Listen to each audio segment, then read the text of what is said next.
अब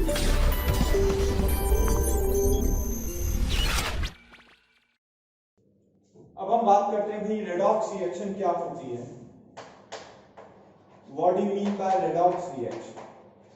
redox reaction का मतलब जिसमें रिडक्शन एंड ऑक्सीडेशन दोनों हो। मान लो हमारे पास example HCl plus NaOH acid base reaction. क्या ये रेडॉक्स रिएक्शन है? चेक करके बताओ रेडॉक्स रिएक्शन है या नहीं है।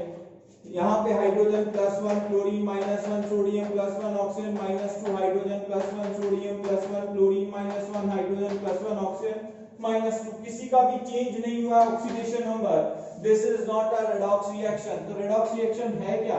रेडॉक्स रिएक्शन मान लो मैंने लिया अमोनिया को ऑक्सीजन के साथ रिएक्ट करा दिया तो हमारे पास बना NO + H2। चेक करते हैं जरा ये रेडॉक्स रिएक्शन है क्या। नाइट्रोजन का ऑक्सीडेशन नंबर कैसे निकालते हैं कल मैंने बताया भी था। वैसे हम देख सकते हैं नाइट्रोजन का X मान लिया, हाइड्रोजन 3 बन जा 3, नेट चार्ज 0, X बराबर -3। ऑक्सीजन का कितना है फ्री स्टेट में 0, तो -3 हाइड्रोजन +1 नाइट्रोजन का X मान लिया ऑक्सीजन -2, X -2 0, X बराबर कितना आ जाएगा +2, तो ये +2 तो ये -2, तो हमारे पास ये कितना है +1 -2। अब हम देखें कि अगर यहाँ पे नाइट्रोजन को ऑब्जर्व करें तो -3 से +2, नाइट्रोजन -3 से +2 में गया है, यानी नाइट्रोजन का इंक्रीज इन ऑक्सीडेशन हुआ है, यानी ऑक्सीडेशन हुआ है और ये रिड्यूसिंग एजेंट की तरह बिहेव कर रहा है। अगर हम ऑक्सीजन की बात करें तो ऑक्सीजन में हमारे पास क्या हुआ है? ऑक्सीजन में अगर देखें तो ऑक्सीजन -0 से -2 गया है। 0 से -2 मतलब क्या है? रिडक्शन। तो यहाँ पे ऑक्सीजन का तो रिडक्शन हुआ है, नाइट्रोजन का ऑक्सीडेशन हुआ है। अगर हमारे पास एक ही रिएक्शन में ऑक्सीडेशन और रिडक्शन दोनों हो जाएं, this is an example of redox reaction. तो रेडॉक्स रिएक्शन में हमें एन फैक्टर निकालना आना चाहिए। मैं एन फैक्टर भी बता देता हूं। अगर मुझे अमोनिया का एन फैक्टर निकालने को बोला जाए तो हाइड्रोजन का चेंज तो 0 है, अगर आप कर भी देंगे तो भी 0 आएगा, 1 - 1 0। नाइट्रोजन कितने? 1, ठीक है। एक नाइट्रोजन -3 से कहां जा रहा है +2, बड़े में से छोटे को माइनस करना है, 2 - -3 हमारे पास कितना आएगा 5। अगर मैं ऑक्सीजन का एन फैक्टर निकालूं, ऑक्सीजन का एन फैक्टर O2 का निकालना है, मुझे इससे मतलब नहीं यहाँ पे कितने ऑक्सीजन है, यहाँ 3 भी लिखा होता तब भी मैं इससे मतलब है 2 ऑक्सीजन एन फैक्टर इसका होता है मॉलिक्यूल का change in oxidation number per molecule या नंबर ऑफ इलेक्ट्रॉन ट्रांसफर्ड पर मॉलिक्यूल। 2 ऑक्सीजन 0 से -2, बड़े में से छोटे को सब्ट्रैक्ट कर दें तो हमारे पास क्या आएगा 4। हाँ है ना? तो हमारे पास एन फैक्टर इसका कितना आया 5, इसका एन फैक्टर कितना आया 4, तो दोनों का हमारे पास एन फैक्टर आ गया। क्लियर है? इसका निकालना चाहो निकाल दो, इधर का चेंज देखना पड़ेगा। इसका भी निकालना चाहे आप इसका भी निकाल सकते हैं। इसका चेंज इधर से इधर देखेंगे, एक नाइट्रोजन है 2 से 3 गया, इसका भी 5 ही आएगा, निकाल लेना, ठीक है। तो उसमें कोई बात है नहीं। अब बात हमारे पास यहाँ पे अमोनिया और ऑक्सीजन की हो गई, इन दोनों का एन फैक्टर हमने निकाला। बात आती है कि रेडॉक्स रिएक्शन के टाइप कौन कौन से। तो रेडॉक्स रिएक्शन में मेनली एक तो हम देखते हैं disproportionation reaction.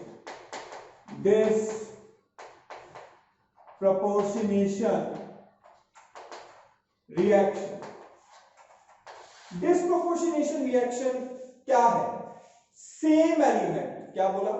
Same element in a reaction undergoes oxidation as well as reduction is called as disproportionation reaction.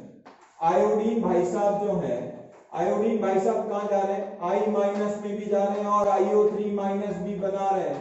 Same element oxidise भी होगा, रिड्यूस भी होगा। जरा चेक करते हैं ऑक्सीडेशन नंबर। यहाँ फ्री स्टेट में 0, आयोडीन का -1, इसका कैसे निकाला? निकाल के बताऊं? इसका अगर निकालना हो तो यहाँ निकाल लेते हैं, इधर कर लेते हैं। जिनको नहीं आता उनके लिए बता रहा हूं। X मान लिया ऑक्सीजन -2, तो X 3 × 2 = 6 = -1, ठीक है। तो आयोडीन का +5 हमारे पास आ जाएगा, ये +5, ऑक्सीजन का कितना है -2। क्लियर है? तो हम कैसे करेंगे एन फैक्टर? सबसे पहले इसमें चेक करें रेडॉक्स रिएक्शन है या नहीं है। All disproportionation reactions are redox reaction, but all redox reactions are not disproportionation reaction. तो यहां से अगर हम आयोडीन को देखेंगे क्या होगा भाई, जीरो से -1 आयोडीन गया, 0 से -1 का मतलब है डिक्रीज, डिक्रीज का मतलब है रिडक्शन।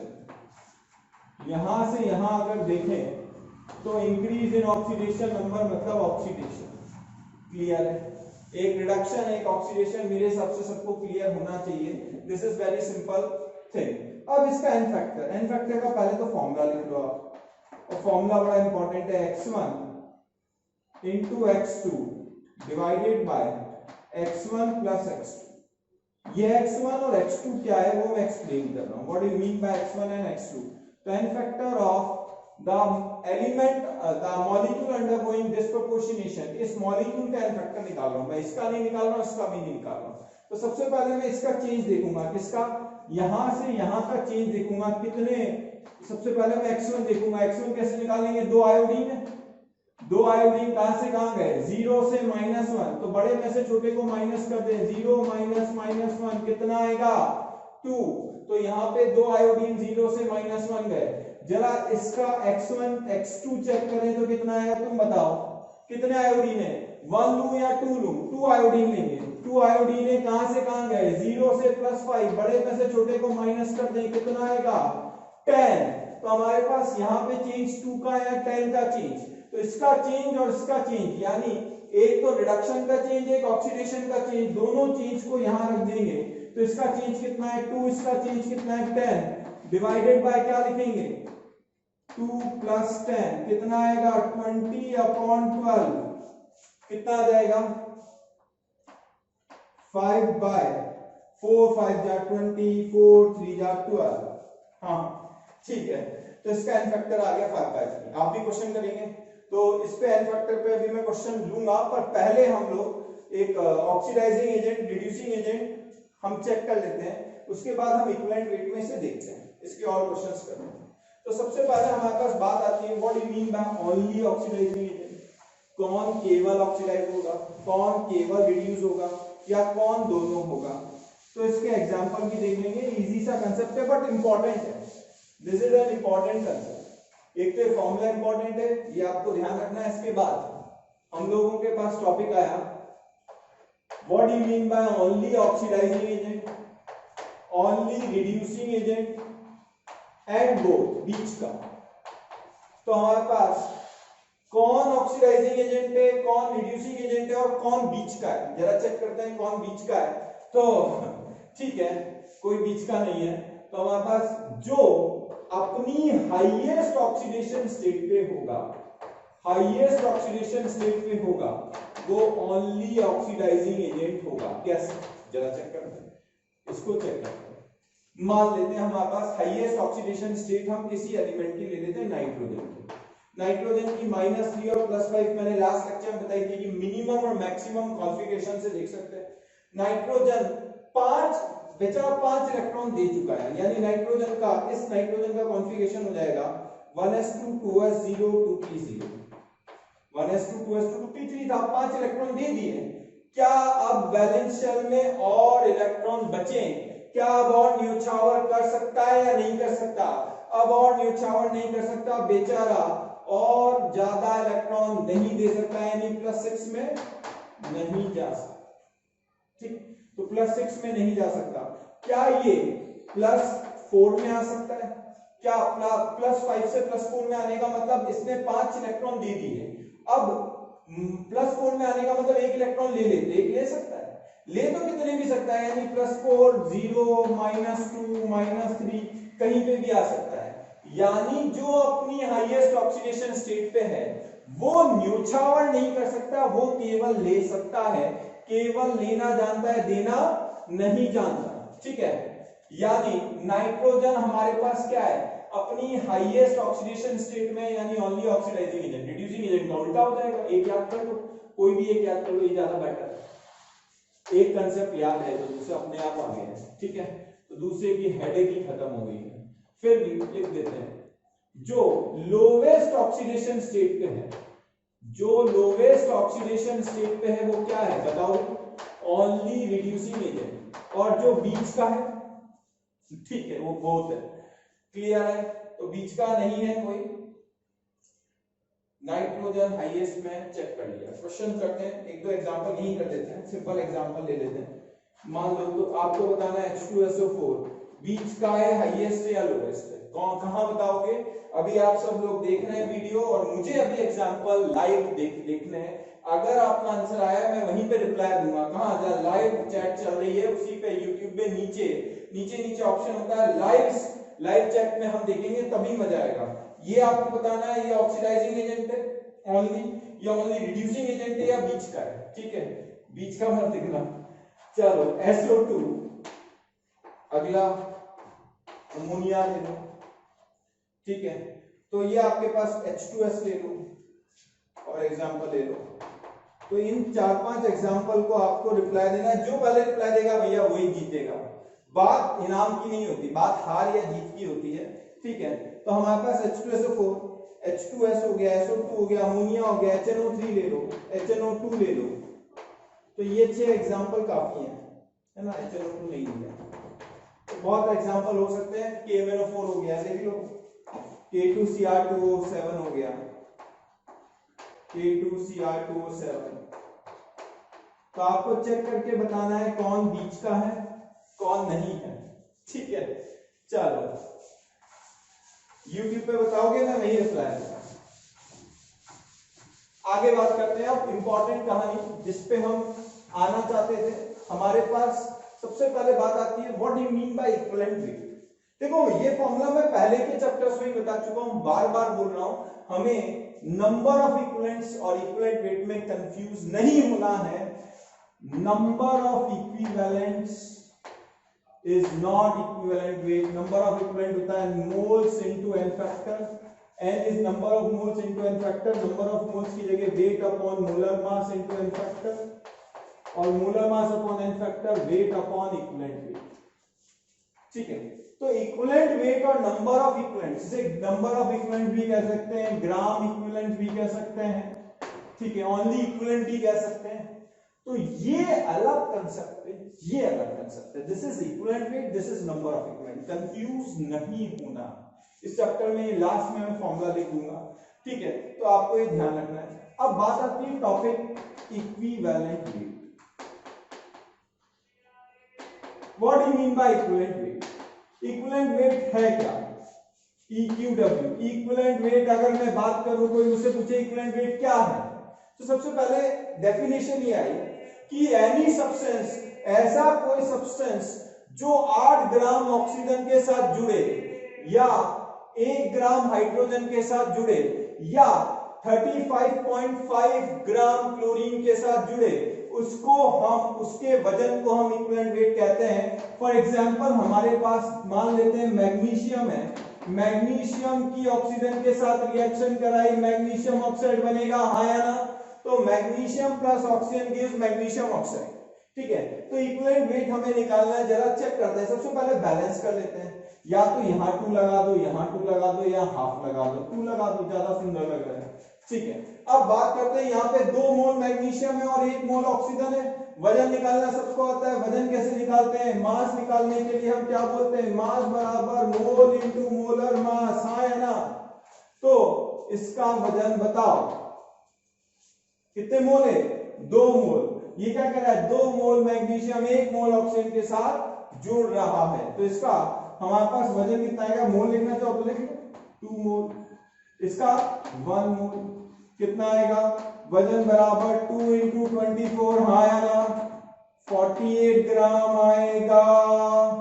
इसका कितना आएगा? 32 ग्राम आएगा।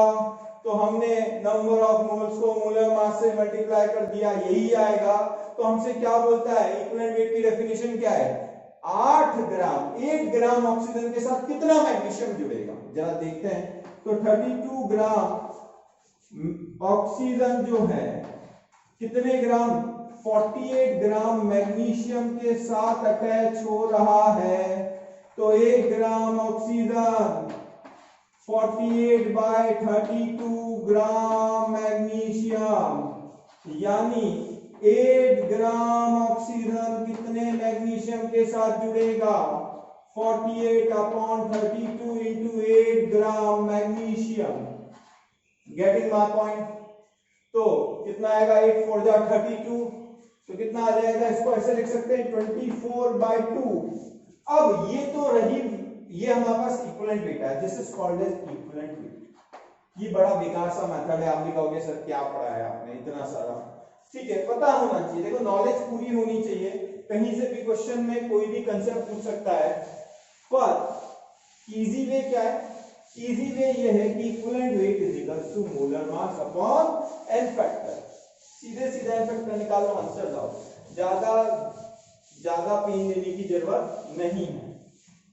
तो कैसे करेंगे देखिए इसी क्वेश्चन को, तो हमारे पास फॉर्मूला क्या बोला मैंने, इक्विवेलेंट वेट बराबर molar mass upon n factor. ये फॉर्मूला अलग से याद करना, अलग से याद करो, यहां तो है ही, देखो इसको डिवाइड किया, यही तो आया, तो ये फॉर्मूला तो हमें पहले से याद है। तो इक्विवेलेंट वेट बराबर क्या लिखेंगे, molar mass divided by n factor.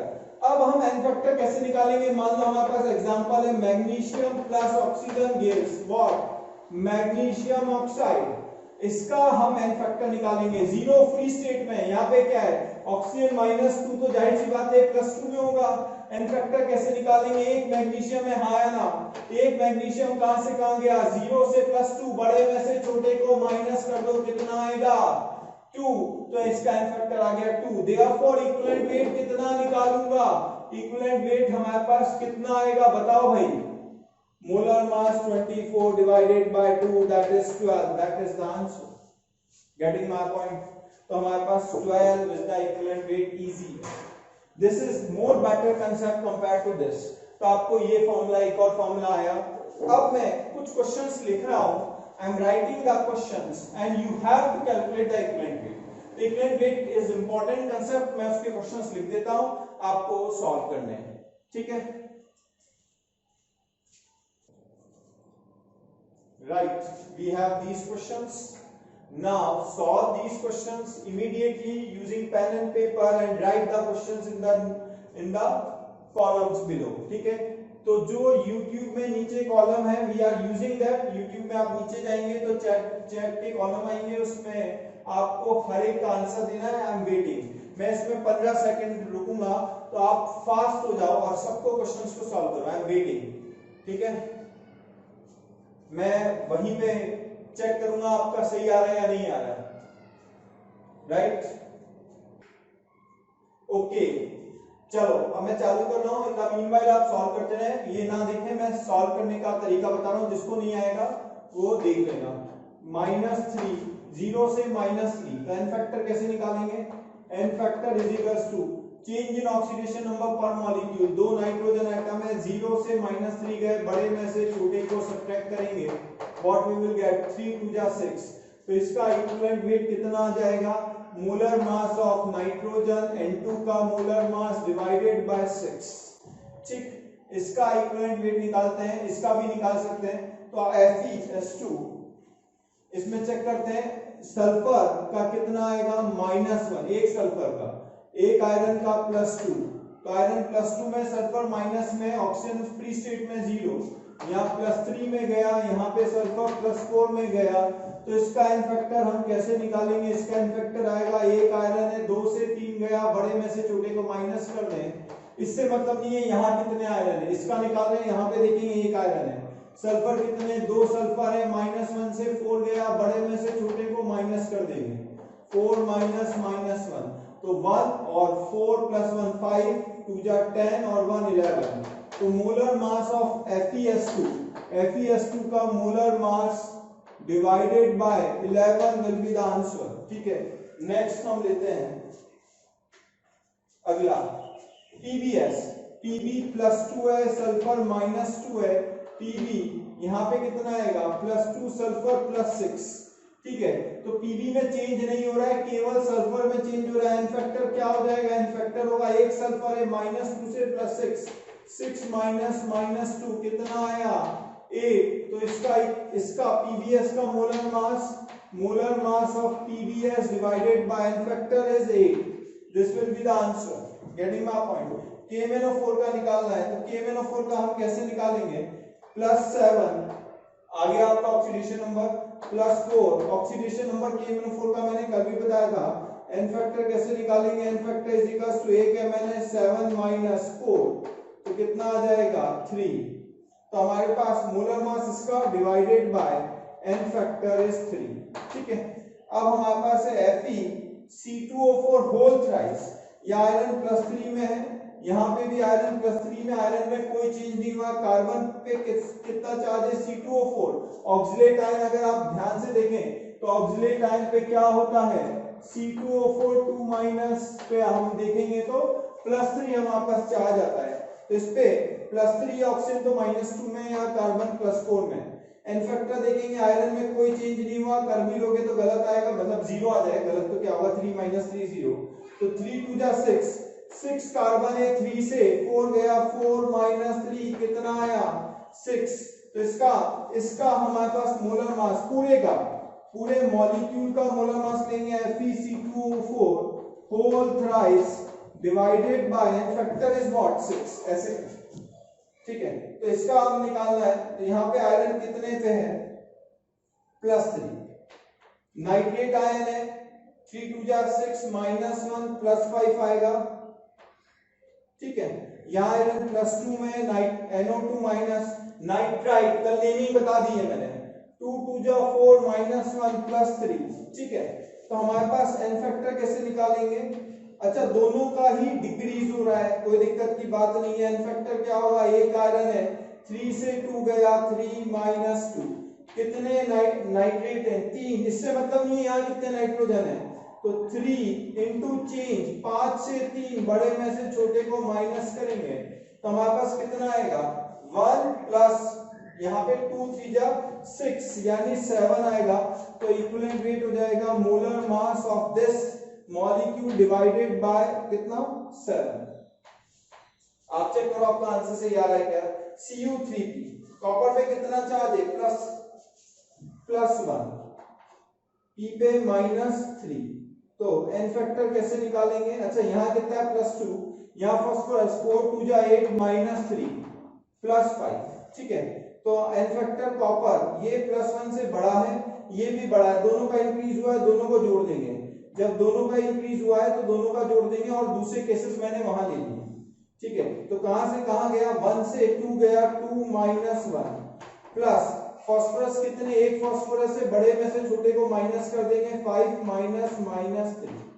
ठीक है, तो हमारे पास कितना आ जाएगा?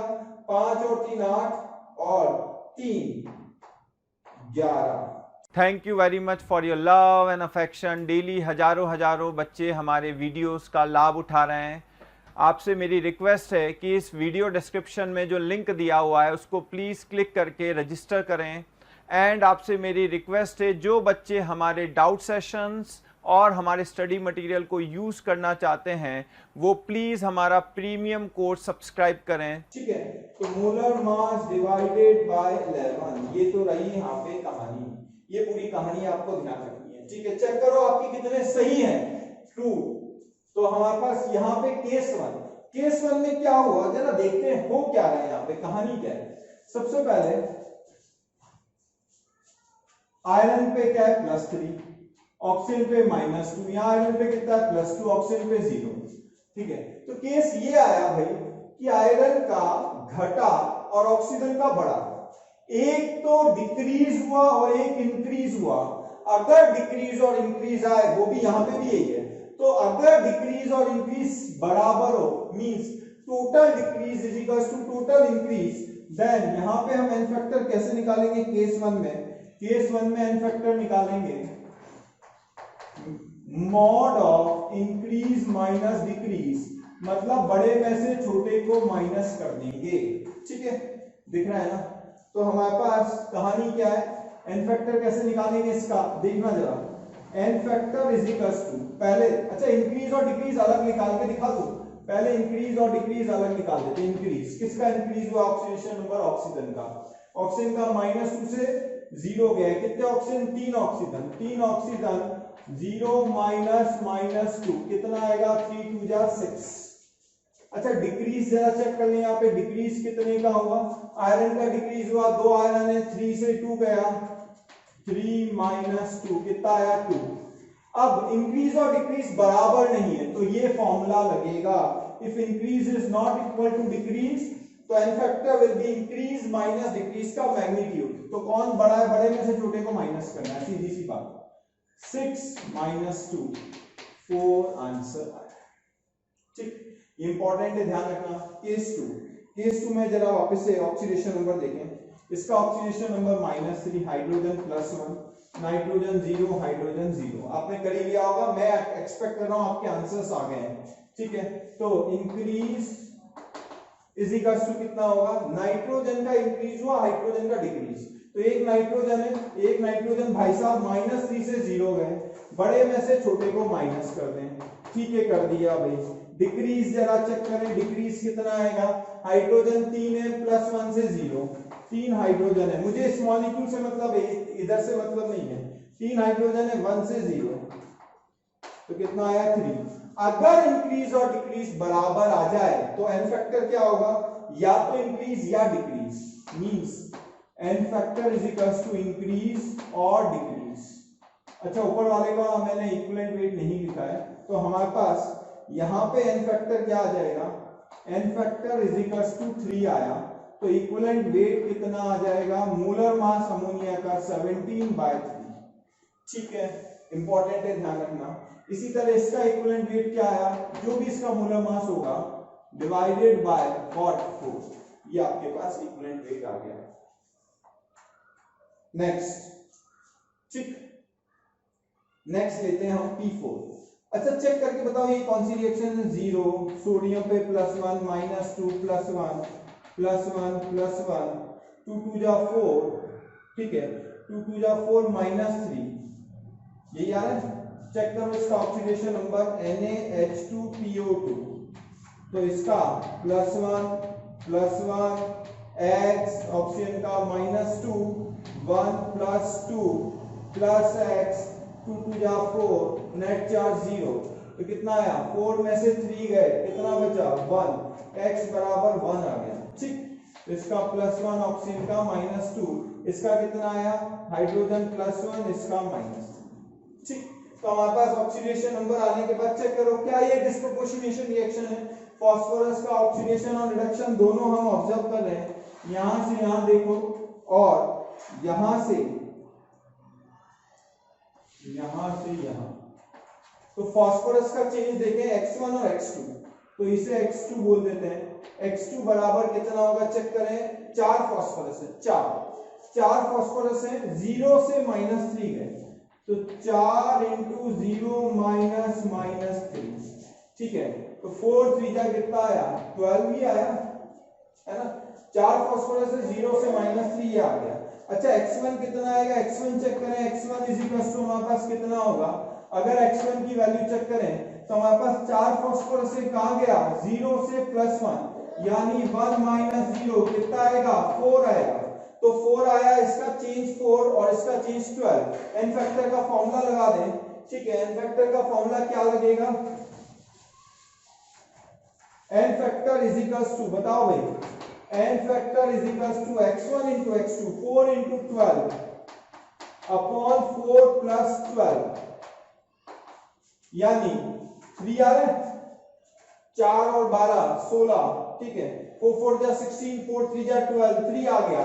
अच्छा, इक्विवेलेंट वेट कैसे निकालते हैं, molar mass of phosphorus 31 × 4, 4 phosphorus से डिवाइडेड बाय 3। बहुत सारे बच्चे कंफ्यूज होते हैं, सर ये कैसे लिख दिया, अरे यार सिंपल, इक्विवेलेंट वेट क्या होता है, मोलर मास फास्फोरस का क्या होता है, 31 × 4 divided by n factor, simple है। तो हमारे पास ये केसेस आपको ध्यान रखना है, क्लियर हो गया है। इसके बाद अब हम पढ़ते हैं बैलेंसिंग। ये हमारे पास इक्विवेलेंट वेट की कहानी यहाँ पे खत्म होती है, ठीक है। Now we'll start balancing of redox reaction. This is again an important topic, balancing of a redox reaction. किसी भी redox reaction की बैलेंसिंग हम कैसे करते हैं ये आपको ध्यान रखना है, ठीक है। तो बैलेंसिंग का पहला रूल हमारे पास क्या है, वैसे तो 2 मेथड है इसके, पहला होता है आयन इलेक्ट्रॉन मेथड, दूसरा oxidation number method. Oxidation number method is easy, हम उसी पे बात कर रहे हैं। तो ऑक्सीडेशन नंबर मेथड को हम इसकी टोपी उसके सर मुझे लगता है इंडियंस की एक खास बात है, दूसरों को टोपी पहनाना उन्हें बहुत अच्छे से आता है। सो इसकी टोपी उसके साथ हमारे पास ये मेथड है, आपको याद रहेगा, टोपी पहनाना आपको आता है, ठीक है। तो हमारे पास एक एग्जांपल लेते हैं कि हम बैलेंसिंग कैसे करते हैं। अमोनिया है, अमोनिया की ऑक्सीजन के साथ रिएक्शन हुई, हमारे पास क्या बना, NO बना प्लस H2O बना। अगर ये रेडॉक्स रिएक्शन है तो सबसे पहले रेडॉक्स रिएक्शन की बैलेंसिंग में हमें ये ध्यान रखना है कि अगर नॉर्मल रिएक्शन हो विदाउट एनी चार्ज और सिंपल सी रिएक्शन हो, बहुत ज्यादा रिएक्टेंट्स या बहुत ज्यादा प्रोडक्ट्स नहीं हो और सिंपल सी रिएक्शन हमें दिख रही है और कोई चार्ज भी नहीं, तो दो बातें, चार्ज नहीं होना चाहिए और सिंपल रिएक्शन होनी चाहिए, तो उसमें हम हिट एंड ट्रायल से बैलेंस कर सकते हैं। चेक करते हैं क्या हो पा रहा है, चेक करते हैं हिट एंड ट्रायल से हम बैलेंस कर पा रहे हैं या नहीं कर पा रहे हैं। सबसे पहले हाइड्रोजन को बैलेंस करने की कोशिश करते हैं। जनरली हमारे पास तरीका ये रहता है कि 3 हाइड्रोजन यहाँ लगा दिया, 2 यहाँ लगा दिया, hydrogen is balance. Now let us talk about nitrogen. Nitrogen को हमने बैलेंस कर दिया, ऑक्सीजन की बात आई, 2 ऑक्सीजन, 3 2 5, यहाँ 5/2 लगा देंगे, चाहेंगे तो 2 से आप मल्टीप्लाई कर देंगे, क्योंकि सबसे इंपॉर्टेंट बात, पहली इंपॉर्टेंट बात मैंने क्या बोली, सिंपल रिएक्शन हो एंड नो चार्ज, कोई चार्ज नहीं हो, तो hit and balance bye hit and trial method, balance the reaction by hit and trial method, trial, ठीक है, ये बात ध्यान रखना। दूसरा, कोई भी कैसे भी बैलेंसिंग करें, एनी टाइप ऑफ बैलेंसिंग में लास्ट में हमारे पास क्या होना चाहिए, मॉलिक्यूल्स या stoichiometry of reaction must be in simplest ratio. Stoichiometry reaction की किस फॉर्म में होनी चाहिए, सिंपलेस्ट रेशियो में हमारे पास स्टोइशियोमेट्री होनी चाहिए। तो बातें आपको ध्यान रखना, ठीक है। तो बैलेंसिंग में सबसे पहले इसकी टोपी उसके साथ हम लोग रिएक्टेंट साइड लगा रहे हैं, तो रिएक्टेंट साइड में अगर हमारे पास नॉर्मल रिएक्शन है, इसकी टोपी इसके सर, इसकी टोपी इसके सर, का मतलब है हम यहाँ का एन फैक्टर निकालेंगे, उसको यहाँ लिख देंगे, यहाँ का एन फैक्टर निकालेंगे, उसको यहाँ लिख देंगे। जरा इसी एग्जांपल को हम लिखते हैं, हम इसको, अच्छा ये बैलेंस रिएक्शन का आंसर नहीं है, 2 से मल्टीप्लाई कर देना तब आंसर आएगा। तो ammonia plus O2 gives NO plus H2। इसको बैलेंस करने के लिए सबसे पहले right the oxidation number. Oxidation number लिखने के लिए क्या करें, नाइट्रोजन पे -3, हाइड्रोजन +1 0, +2 -2 +1 -2। अब हम क्या करें, टोपी पहनाएं। तो टोपी पहनाने के लिए हमारे पास क्या क्या है, अमोनिया, सबसे पहले इसका एन फैक्टर निकालें। अमोनिया का एन फैक्टर कैसे निकालेंगे, एक नाइट्रोजन है, इससे मतलब नहीं है यहाँ कितने नाइट्रोजन है, एक नाइट्रोजन -3 से 2, तो बड़े में से छोटे को सब्ट्रैक्ट कर दें। मैं बार बार एन फैक्टर समझा रहा हूं और मुझे लगता है आप लोगों को आ गया होगा। ऑक्सीजन 2 ऑक्सीजन है, पर मॉलिक्यूल निकालते हैं, अगर यहाँ 3 लिखा होता तब भी मैं 2 लेता। स्टोइशियोमेट्री को नहीं लेते n factor, n factor is change in oxidation number per molecule, ये मैंने कल बताया था। तो हमारे पास ऑक्सीजन 2 है, 0 से कहां गया -2, यहां देखो या यहां देखो, तो बड़े में से छोटे को माइनस कर दें। इससे कोई मतलब नहीं है कि कितने ऑक्सीजन यहाँ पे, क्योंकि हम इसका निकाल रहे हैं एन फैक्टर, तो इसी के नंबर ऑफ ऑक्सीजन पर मॉलिक्यूल देखेंगे, एन फैक्टर आ गया 4। अब टोपी पहनाना हमें बचपन से आता है, जैसा कि हमें पता है, तो ये इसकी टोपी यहाँ। अच्छा मान लो 3 रिएक्टेंट होते तो वो मैं अभी अगला एग्जांपल ले रहा हूँ, इसकी टोपी यहाँ, टोपी पहना दी। टोपी कैसे बनाएंगे, यहाँ आ जाएगा 4, यहाँ आ जाएगा 5। Let us balance now. अब हिट एंड ट्रायल से बैलेंस करते हैं। अब राइट साइड में बैलेंस करना है, पहले किसको बैलेंस करें, जो मेन एटम्स यानी ऑक्सीजन और हाइड्रोजन को लास्ट में बैलेंस करेंगे। तो हम बैलेंस कर दें नाइट्रोजन को, 4 नाइट्रोजन है, 4 नाइट्रोजन लगा दिया, हाइड्रोजन 3, 4 3 जा 12, तो यहाँ पे कितना आ जाएगा 6। ऑक्सीजन जरा चेक करें, ऑक्सीजन कितनी है 10, यहाँ कितनी आएगी 6 + 4 10। अच्छा ये आंसर लाने के पहले एक बार चेक कर ले क्या ये सिंपलेस्ट रेशियो है, 4:5:4:6 सिंपलेस्ट रेशियो, इससे सिंपल रेशियो नहीं हो सकता, यानी ये हमारा आंसर है। ठीक है, मैं और बैलेंसिंग करता हूं, ये और ये दोनों मेथड हमें आने चाहिए। सिंपल हिट एंड ट्रायल तो हमें बचपन से आता है, ठीक है, उसमें कोई बात नहीं है। एक दो एग्जांपल मैं देखता हूं, फिर आपको क्वेश्चन देता हूं, ठीक है। तो अगला क्वेश्चन है आपके लिए, KMnO4 ले लिया, KMnO4 के साथ ठीक है, मान लो ऑक्सैलिक एसिड ले लेते हैं H2C2O4,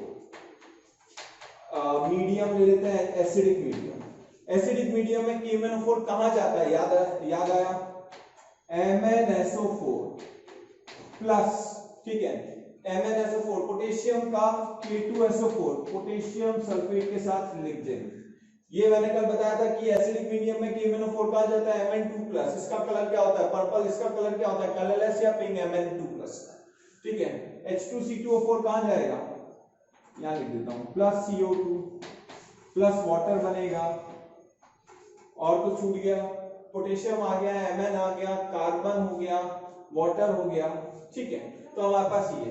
अब कैसे बैलेंस करते हैं, सबसे पहले एन फैक्टर निकालेंगे, उसके पहले ऑक्सीडेशन नंबर आपको आना चाहिए। Oxidation number +1 +7 -2 +1 +3 -2 +1 +6 -2 +2 +6 -2 +1 +6 -2 +4 -2 +1 -2। एन फैक्टर निकालने का क्या तरीका है, एन फैक्टर निकालने का तरीका हमारे पास क्या है, चेंज। क्या Mn का चेंज हुआ, क्या Mn के ऑक्सीडेशन नंबर में चेंज हुआ, बिल्कुल हुआ। और किसका, कार्बन का। जिनका चेंज हुआ उन्हीं का एन फैक्टर निकालोगे। अरे भाई अगर H2SO4 का किसी ने कहा आप तो एन फैक्टर निकालो, तो H2SO4 जो है यहाँ पे ना ऑक्सीडेशन कर रहा है ना रिडक्शन, सल्फर +6 से +6, ऑक्सीजन सेम हाइड्रोजन सेम, तो इसका ना ऑक्सीडेशन हो रहा है ना ही रिडक्शन। हमें क्या देखना है, जिनका ऑक्सीडेशन या रिडक्शन हुआ है उसका एन फैक्टर निकालो। ये लो भाई एन फैक्टर निकाल लेते हैं। एक Mn पोटेशियम का चेंज नहीं हुआ, ऑक्सीजन का चेंज नहीं हुआ। Mn एक Mn +7 से कहां गया, +2, बड़े में से छोटे को निपटा दो। हाँ भाई, नेक्स्ट है कार्बन। कितने कार्बन है भाई साहब, 2 कार्बन है, +3 से कहां गया, +4, 4 -3 कितना आया, 2। बहुत बढ़िया। अब क्या करें, अब टोपी पहना दे, इसकी टोपी इसके सर, इसकी टोपी इसके सर। टोपी पहनाना ना भूलें, तो टोपी पहनाएंगे तो यहाँ 2 लिखेंगे, ठीक है, यहाँ लिखेंगे 5। टोपी पहनाना बचपन से आता है, जैसा कि हमने डिस्कस किया है। तो पहले किसको बैलेंस करें, क्या पोटेशियम पहले बैलेंस कर दें। ये देखो कई बार देखना पड़ता है, कई बार ऐसा हो सकता है शायद पोटेशियम बैलेंस करना पड़ जाए, पर जनरली हम किसे बैलेंस करते हैं, जिनका ऑक्सीडेशन नंबर चेंज हुआ है, यानी +7 से +2 Mn गया है, कार्बन का चेंज हुआ है और किसी का चेंज नहीं हुआ है, तो जनरली हम उनको बैलेंस कर देते हैं जिनका। तो नॉर्मली हम बैलेंस करेंगे, Mn 2 है, यहाँ 2 लगा दें, Mn भाई साहब बैलेंस हो गए। कार्बन 5 दूनी 10, यहाँ कितना लगा दें, 10 कार्बन, बधाई हो, कार्बन बैलेंस हो गया। तो अब बात आती है हमारे पास कार्बन और Mn बैलेंस के बाद सल्फर को कर सकते हैं या फिर पोटेशियम। पोटेशियम एक जगह, देखो सल्फर का रायता फैला हुआ है, कैसे, यहाँ सल्फर यहाँ सल्फर, जिसका रायता फैला है उसको बाद में समझेंगे, पहले पोटेशियम यहाँ 2 है, यहाँ पोटेशियम 2 है, देख लिया बैलेंस हो गया, ठीक है। अब बात आती है सल्फर। अब सल्फर को समेटो, देखना इधर सल्फर कितने, 1, इधर कितने, 2, 1 और 2 3, यहाँ 3 लगा दें, बहुत बहुत बढ़िया, ठीक है। तो हमारे पास पोटेशियम, कार्बन, सल्फर और हवा, हाइड्रोजन और ऑक्सीजन। ऑक्सीजन का रायता 4 जगह फैला हुआ है, हाइड्रोजन ज्यादा बेटर है। हाइड्रोजन 5 2 जा 10, 3 2 जा 6, 10 और 6 16, यहाँ पे नहीं, यहाँ पे भी हाइड्रोजन नहीं, यहाँ पे 16, यानी 8 2 जा 16। अब क्या ये हमारा आंसर है, सबसे पहले चेक कर लो सिंपलेस्ट रेशियो है या नहीं है। सिंपलेस्ट रेशियो है भाई, तो ये हमारा आंसर है। क्लियर हो गया। तो नॉर्मल रिएक्शंस को हम इस तरीके से बैलेंस करेंगे, मोस्टली सारे रिएक्शन में हमारे पास इस तरह से बैलेंस हो जाता है। अब बात आती है कि यहीं पे मैं डिस्प्रोपोर्शनेशन वाली रिएक्शन को बैलेंस करना पड़े तो क्या करेंगे। डिस्प्रोपोर्शनेशन की अभी हमने एक रिएक्शन देखी थी, P4 plus NaOH gives NaH2PO, कितना आया था, PO2, ठीक है, प्लस PH3, है ना, 2 2 जा 4 और 3, ठीक है, PO2 का। तो हमारे पास ये बेसिक मीडियम है, ठीक है, this is in basic medium. तो एक और बात हमें पता लगी कि अगर कुछ नहीं मेंशन्ड है तो एसिडिक मीडियम होता है। वैसे तो यहाँ एसिड दिख रहा है, तो अगर कुछ मेंशन नहीं होता है, if nothing is specified, if nothing is specified, it means reaction क्या है, reaction is present, means reaction is in acidic medium, reaction acidic medium में हो रही है अगर कुछ नहीं है, ठीक है। अब यहां पे क्या हो गया, यहां पे जरा ऑक्सीडेशन नंबर देखते हैं, 0 +1 -2 +1 +1 +1 +1 -2 -3 +1। अगर हम ध्यान से देखें तो हमारे पास यहाँ पे एक ही एलिमेंट ऑक्सीडाइज भी हो रहा है, एक ही एलिमेंट रिड्यूस भी हो रहा है। तो इस तरह की रिएक्शन को कैसे बैलेंस करें, यहाँ पे अभी तक क्या देखा था कि यहां से यहाँ 1 to 1 चेंज था। अब यहां से एक ही एलिमेंट, अब टोपी कैसे बनाए सर समझ में नहीं आ रहा। इसका फैक्टर मान लो निकाल लिया, मेथड आपने बताया था x1 × x2 / x1 + x2, अभी बताया। तो हमारे पास इसमें इसका फैक्टर तो निकाल लेंगे, इसका तो कोई चेंज ही नहीं हो रहा सर, सोडियम चेंज नहीं हो रहा, ऑक्सीजन चेंज नहीं हो रहा, हाइड्रोजन चेंज नहीं हो रहा, मैं कैसे करूं। और मान लो कई बार ऐसा भी होता है, सिर्फ ये लिखा रहता है P4 gives H2PO2- + PH3 कि सर कई बार तो ऐसे दे देते हैं और कई बार क्वेश्चन में ऐसे दे देते हैं। अब चक्कर हमें समझ में नहीं आ रहा है, इसको मैं इधर लिखता हूं राइट में, ठीक है, कि सर कई बार ऐसे दे देते हैं, कई बार ऐसे देते हैं। कैसे देते हैं, P4 gives, थोड़ा सा गैप है, H2PO2- और PH3। सर मैं तो फंस गया, यहां पे कैसे करूं, यहां मान लो आ भी गया तो वहां कैसे करूं।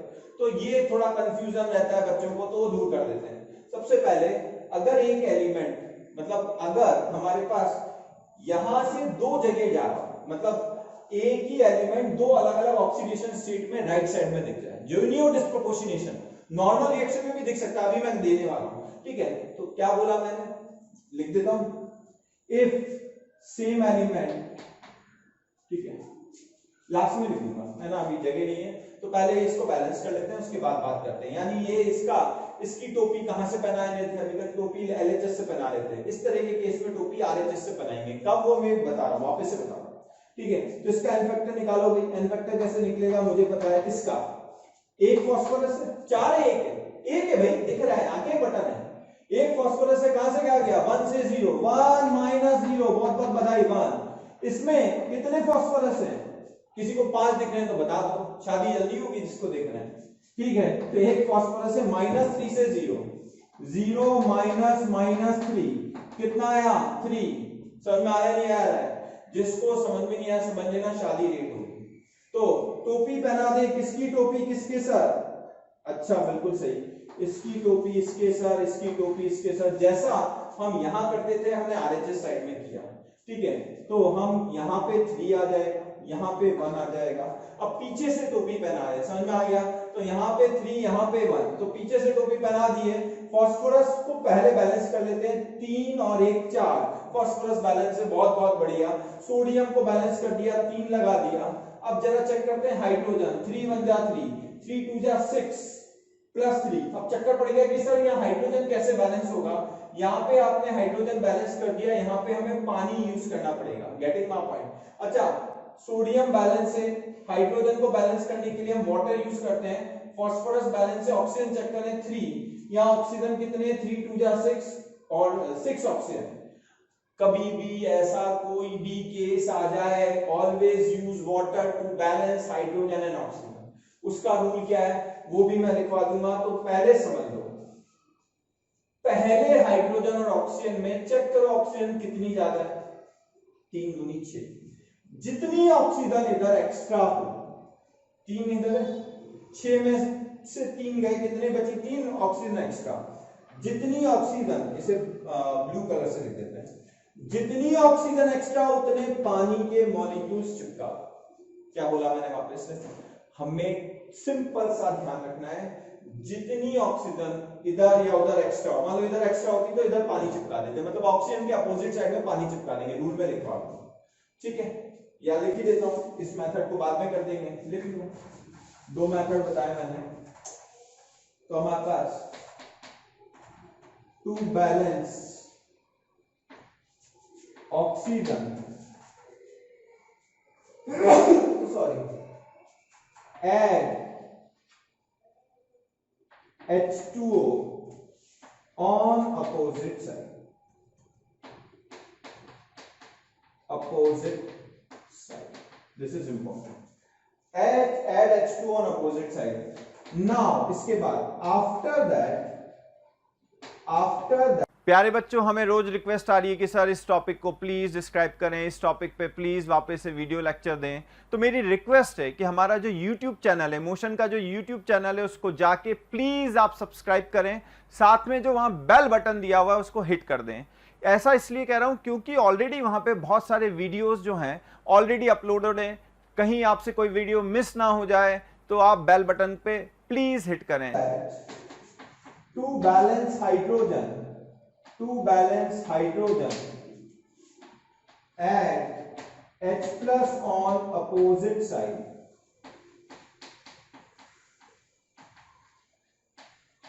यहीं पे आपका आंसर आ जाएगा अगर एसिडिक मीडियम है। तो एसिडिक मीडियम हो, बेसिक मीडियम हो, ये दो स्टेप तो करनी है। इसके बाद only for basic medium, basic medium में क्या करेंगे, only for basic medium add equal number of OH minus that equal to that of, अब लैंग्वेज तो कम समझ में आती है, मैं समझाऊंगा तभी समझ में आएगा। Equal to that of H plus ions, add equal number of OH minus ions on both sides, combine H plus and OH minus to form water, पानी बनाने। अच्छा, एक और पॉइंट क्या लिखा रहा था, if one element is going into two different sides, ऊपर लिख देते हैं, इसको भी मैं लिख के खत्म करता हूं। इफ एक ही एलिमेंट दो अलग अलग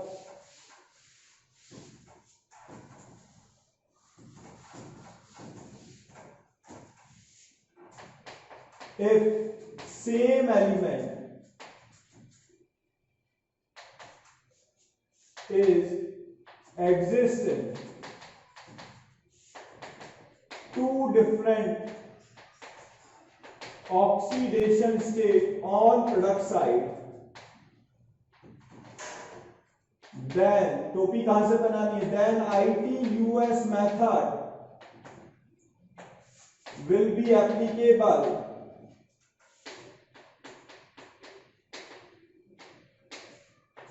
from product side। यानी अगर एक ही एलिमेंट दो अलग अलग ऑक्सीडेशन स्टेट में मिल जाए तो हमें क्या करना है, हमें जो टोपी पहनानी है वो सीधे हाथ से पहनानी है। इसका मीनिंग तो ये हुआ। इसका मीनिंग क्या हुआ, अभी मैं इसके 3-4 एग्जांपल समझाऊंगा। ये तीनों जो हमने समझे हैं, ये लिखे हैं, इसको मैं भी एक्सप्लेन कर रहा हूं। ठीक है, अब मैंने क्या किया, ऑक्सीजन को बैलेंस करने के लिए कितने वाटर मॉलिक्यूल, जितने एक्स्ट्रा ऑक्सीजन होते हैं वाटर मॉलिक्यूल चिपका दिए। 3 ऑक्सीजन एटम है, 3 2 जा 6, या 3 वाटर मॉलिक्यूल चिपका दिए। अब क्या करें, हाइड्रोजन चेक करें। 3 हाइड्रोजन ये रहे, 3 दूनी 6, 3 दूनी 6 और 3 हो गई balance. This is the balance reaction. Clear है? अब मैं कुछ क्वेश्चन आपको देता हूं, फिर हम सॉल्व करते हैं आगे। ठीक है, तो कुछ क्वेश्चन आप सॉल्व करो, फिर मैं उसे भी सॉल्व करता हूं। नाउ क्वेश्चंस है, बैलेंस द फॉलोइंग रिएक्शन। तो क्वेश्चन नंबर 1 मैं आपको दे रहा हूं, आपको बैलेंस करना है। K2Cr2O7 plus FeC2O4 plus H2SO4 gives, यह आपके पास बनेगा K2SO4 plus chromium acidic medium में कहा जाता है, कल पढ़ा था Cr3+, और Cr3+ को सल्फेट के साथ लिखेंगे तो Cr2SO4 whole thrice plus Fe+3 में जाएगा तो Fe2SO4 होल थ्राइस प्लस कौन बच गया, आयरन, आयरन हो गया कार्बन CO2, ठीक है, प्लस H2O, पोटेशियम हो गया, क्रोमियम हो गया। आपको सॉल्व करना है, आंसर क्विकली मुझे YouTube पे लिख के दिखाओ। ठीक है, तो YouTube पे मुझे क्विकली आंसर दो, मैं इन द मीनवाइल दूसरे क्वेश्चन लिख रहा हूँ, ये आप सॉल्व करो। क्वेश्चन बाद में लिखना, पहले सॉल्व करो पहला क्वेश्चन।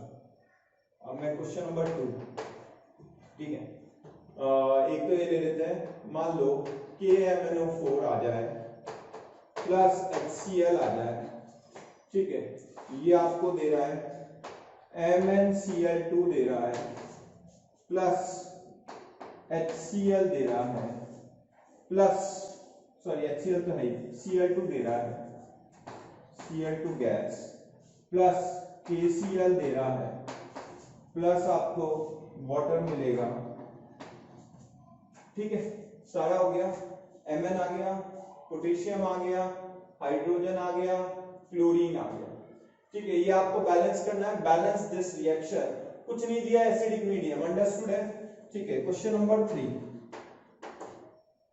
थर्ड क्वेश्चन ले लो। एक तो P4 वाला लिख लेते हैं, वो जो मैं बता रहा था, प्रैक्टिस भी हो जाएगी। P4 gives, थोड़ा और गैप ले, H2PO2, आप क्वेश्चन सॉल्व करो, बाद में लिखना भाई, H2PO2 माइनस प्लस PHC, यहां पे दिया हुआ है बेसिक मीडियम, ठीक। Question number 4, iodine gives I minus plus IO3 minus, कुछ नहीं दिया, एसिडिक मीडियम, ठीक है। आपको ये रिएक्शंस बैलेंस करनी है, डू दीज बैलेंसिंग करो आप, मैं वेट कर रहा हूं।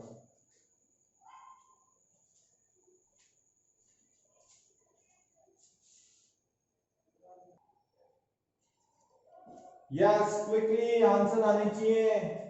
चलो, मेरे को लगता है हो जाना चाहिए इतनी देर में, 1 मिनट ही मिलता है नीट में। +6 -2 +2 +3 -2, ऑक्सीडेशन नंबर नहीं आता है तो जल्दी आने की प्रैक्टिस यही है कि ज्यादा से ज्यादा क्वेश्चन करो, काफी मैंने करवाए भी हैं, ठीक है।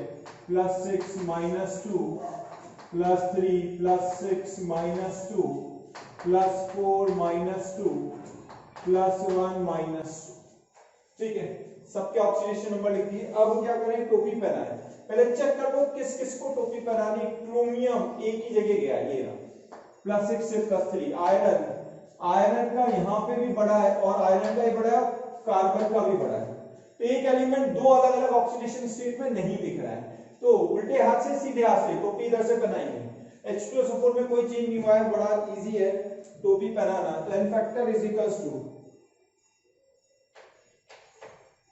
कितने क्रोमियम है, 2 क्रोमियम है, कहां से कहां गए, 6 से 3, ठीक है, 6 - 3 दैट इज 6। यहां n फैक्टर निकालेंगे, एक आयरन है, कहां से कहां गया, 2 से 3, बड़े में से छोटे को माइनस कर दो, प्लस कार्बन कितने, 2, +3 से कहां गया, +4, 4 - 3 कितना आएगा, 3, ठीक है। टोपी कैसे बनाएंगे, इसकी टोपी इसके साथ, इसकी टोपी इसके साथ, तो टोपी पहनाना ना भूलें। ये 3 आएगा, ये 6। अब बात आती है कि बाकी आगे क्या करें। आगे नॉर्मली जिसका ऑक्सीडेशन नंबर चेंज हो रहा है, क्रोमियम को पहले बैलेंस कर लें। 3 2 जा 6, यहाँ 2 क्रोमियम है, बहुत ना इंसाफ, ये 3 लगा दो, इंसाफ मिल गया। अब आयरन को इंसाफ दिलाओ, आयरन को इंसाफ दिलाएं, 3 2 जा 6, आयरन भाई साहब को इंसाफ मिला। कार्बन 6 दूनी 12 कार्बन, कार्बन को भी इंसाफ मिला। थैंक्स टू यू कि आपने इंसाफ किया, खुद के साथ कर रहे हो, नीट में सिलेक्शन करना है, ठीक है। तो हमारे पास कहानी क्या है, अब बचा सल्फर, पहले पोटेशियम या सल्फर, सल्फर का रायता बहुत फैला है, यहाँ बेचारा सल्फर बहुत रायता फैला रखा है। पोटेशियम 3 2 जा 6, पहले पोटेशियम बैलेंस, अब सल्फर की बारी, ऑक्सीजन हाइड्रोजन लास्ट में। 3 जनरली ऐसा होता है, मतलब ऐसा फिक्स नहीं है, तो 3 सल्फर, 3 3 जा 9, 9 3 12, 3 3 जा 9 12 और 9 21 सल्फर दिख रहे हैं मुझे, ठीक है। मैंने गलत तो नहीं किया, चेक कर लेना। 21 सल्फर यहां लगा दो, अपने आप पता लगेगा गलत किया है तो एंड में बैलेंस नहीं होगा, ठीक है। हाइड्रोजन कितने हो गए, 42, यहां पे हाइड्रोजन नहीं है, यहां नहीं है हाइड्रोजन, नहीं नहीं नहीं नहीं 42 यानी यहाँ पे कितना लगाऊं 21। अब ऑक्सीजन को चेक कर लो तो आंसर चेक पता लग जाएगा कि सही है या नहीं है। 3 4 जा 12, ठीक 3 जोड़े ऑक्सीजन बिल्कुल जोड़ लेते हैं। 4 3 जा 12 प्लस 3 4 जा 12, 12 1 जा 12, 12 2 are 24, 12 3 जा 36 प्लस 4 3 जा 12, 12 3 जा 36 प्लस 12 2 जा 24 प्लस 21। चेक करो भाई कितना आ रहा है, इधर भी चेक कर लो। 3 7 3 जा 21, 6 4 जा 24, 21 into 4, ठीक 84। चेक कर लेना LHS RHS। अब अगला क्वेश्चन हमारे पास है, ठीक, तो कौन कौन सा हमारे पास Mn जो है चेक करते हैं भाई। Mn का ऑक्सीडेशन स्टेट, तो सबके ऑक्सीडेशन नंबर मैं लिखता हूं +1 +7 -2 +1 -1 +2 -1 सॉरी 0 फ्री स्टेट में +1 -1 +1 -2। एन फैक्टर निकालते हैं। इसका एन फैक्टर कैसे निकालेंगे, एन फैक्टर येलो कलर, ठीक। एक Mn है 7 से कहां गया 2, 7 -2 कितना आया 5। इसका एन फैक्टर निकालो। एक क्लोरीन है -1 से फर्स्ट है। एक एलिमेंट दो अलग अलग ऑक्सीडेशन स्टेट में क्या करें, कहां से बैलेंस करें, ऑटोमेटिक समझ में आ गया ना। मान लो निकाल भी रहे थे नहीं कर पाते तो फंसने की जरूरत नहीं, एग्जाम में टेंशन लेने की जरूरत नहीं है, ऑटोमेटिक पता लग जाएगा कि कहां से बैलेंस करना है, राइट साइड से। देखो बढ़िया, हमने जो लिखा पॉइंट क्लियर भी हो गया। तो अब हमें यहां से चेक करना है Mn का चेंज हुआ है, कितने Mn है, एक Mn, 2 से कहां गया 7, बड़े में से छोटे को माइनस करो, 7 -2 5। अच्छा क्लोरीन का चेंज हुआ है, बिल्कुल हुआ है, यहां से यहां देखना, यहां से यहां देख लेते हैं बहुत सारे बच्चे। ऐसा पागलपन हमें नहीं करना है, थोड़ा ज्यादा करना है, ठीक है। तो दो क्लोरीन है 0 से -1, 0 -1 तो कितना आया 2। आगे समझ में क्या इस क्लोरीन का चेंज हो रहा है क्या, -1 से -1 चेंज नहीं हो रहा, इसका निकालोगे 0 आएगा, इसका भी चेंज नहीं होगा, निकालो घर की बात है, ठीक है। तो ये इसकी टोपी, ये इसकी टोपी इसके सर, यहां कितना आया 2, यहां कितना आया 5, बहुत बहुत बढ़िया। तो Mn कितने 2, Mn को बैलेंस कर दो, 2 लगा दो। क्लोरीन कितने, अब क्लोरीन को बैलेंस करने से पहले सोच लो पोटेशियम कर दो, रायता फैला भाई 2 3, क्लोरीन का रायता फैला, पोटेशियम को पहले बैलेंस कर दो, 2 लगा दो। समझ में आ गया ये 2। अब क्लोरीन 2 5 दूनी 10, 10 और 2 12, 2 दूनी 4, 12 और 4 16, यहां कितना लगाते हैं 16। क्लोरीन बैलेंस, हाइड्रोजन 16 हाइड्रोजन है, यहां कितना लगाते हैं 8, वो ही बैलेंस, सिंपल है। अच्छा एक और मैंने कंसेप्ट बताया था, number of electron transfer. Number of electron transfer पर मॉलिक्यूल हमारे पास एन फैक्टर होता है। एन फैक्टर क्या होता है, नंबर ऑफ इलेक्ट्रॉन ट्रांसफर पर मॉलिक्यूल। पर कोई मुझसे पूछ ले बताओ भाई इस रिएक्शन में कितने इलेक्ट्रॉन ट्रांसफर हुए, बताओ भाई इसमें कितने इलेक्ट्रॉन का आदान प्रदान हुआ, एक ने लिया तो दूसरे ने दिया, तो इसमें नंबर ऑफ इलेक्ट्रॉन ट्रांसफर बड़ा आसानी से हम निकाल सकते हैं। नंबर ऑफ इलेक्ट्रॉन ट्रांसफर का फॉर्मूला क्या है बताओ, number of electron transfer is equal to n factor into stoichiometric coefficient, ठीक। n फैक्टर कितना है इसका 2 और n फैक्टर सॉरी 5 और स्टोइचियोमेट्री 2, 5 दूनी 10। नंबर ऑफ इलेक्ट्रॉन ट्रांसफर चाहे इससे निकालो चाहे इससे निकालो, किसी भी रिएक्शन में जितने इलेक्ट्रॉन देगा उतने लेगा। तो एक ने दिए एक ने लिए, रेडॉक्स रिएक्शन है, रिडक्शन और ऑक्सीडेशन। तो हमारे पास नंबर ऑफ इलेक्ट्रॉन ट्रांसफर चाहे इसके रिस्पेक्ट में देखो चाहे इसके रिस्पेक्ट में, चाहे इसके किसी के भी रिस्पेक्ट में देखो, नंबर ऑफ इलेक्ट्रॉन ट्रांसफर 10 ही रहेंगे। तो इसमें 10 है। अब इसमें तुम बता दो 6 2 12 60 18, तो इसमें नंबर ऑफ इलेक्ट्रॉन ट्रांसफर अगर हमें निकालना है, नंबर ऑफ इलेक्ट्रॉन ट्रांसफर इस रिएक्शन में, इससे निकाल लो इससे निकाल लो, एक ही आएगा 6 2 12 60 18, सही है। चेक करो, पर यहां पे हमारे पास क्या ये सिंपलेस्ट रेशियो में रिएक्शन है, नहीं है। तो सिंपलेस्ट रेशियो में चेंज करना मत भूलना, यानी this will not be your answer. Option में क्या रहता है हमेशा सिंपलेस्ट रेशियो, पूरे को 3 से डिवाइड कर देना, तो नंबर ऑफ इलेक्ट्रॉन ट्रांसफर भी 3 से डिवाइड हो जाएंगे, यानी 6 into 1 हो जाएंगे। तो इस रिएक्शन में तो 6 into 3 है, पर अगर इसे 3 से डिवाइड करोगे पूरी रिएक्शन को, हाँ बैलेंस तो है पर ऑप्शन में हमेशा सिंपलेस्ट रेशियो होता है, तो सिंपलेस्ट रेशियो में करना मत भूलना, सबको किससे डिवाइड करोगे, सबको डिवाइड करोगे 3 से, तभी आपका आंसर आएगा हाँ या ना, चेक कर ले। ठीक है, तो ये हमारे पास हो गया। नेक्स्ट रिएक्शन, इसको बैलेंस करना है बेसिक मीडियम में।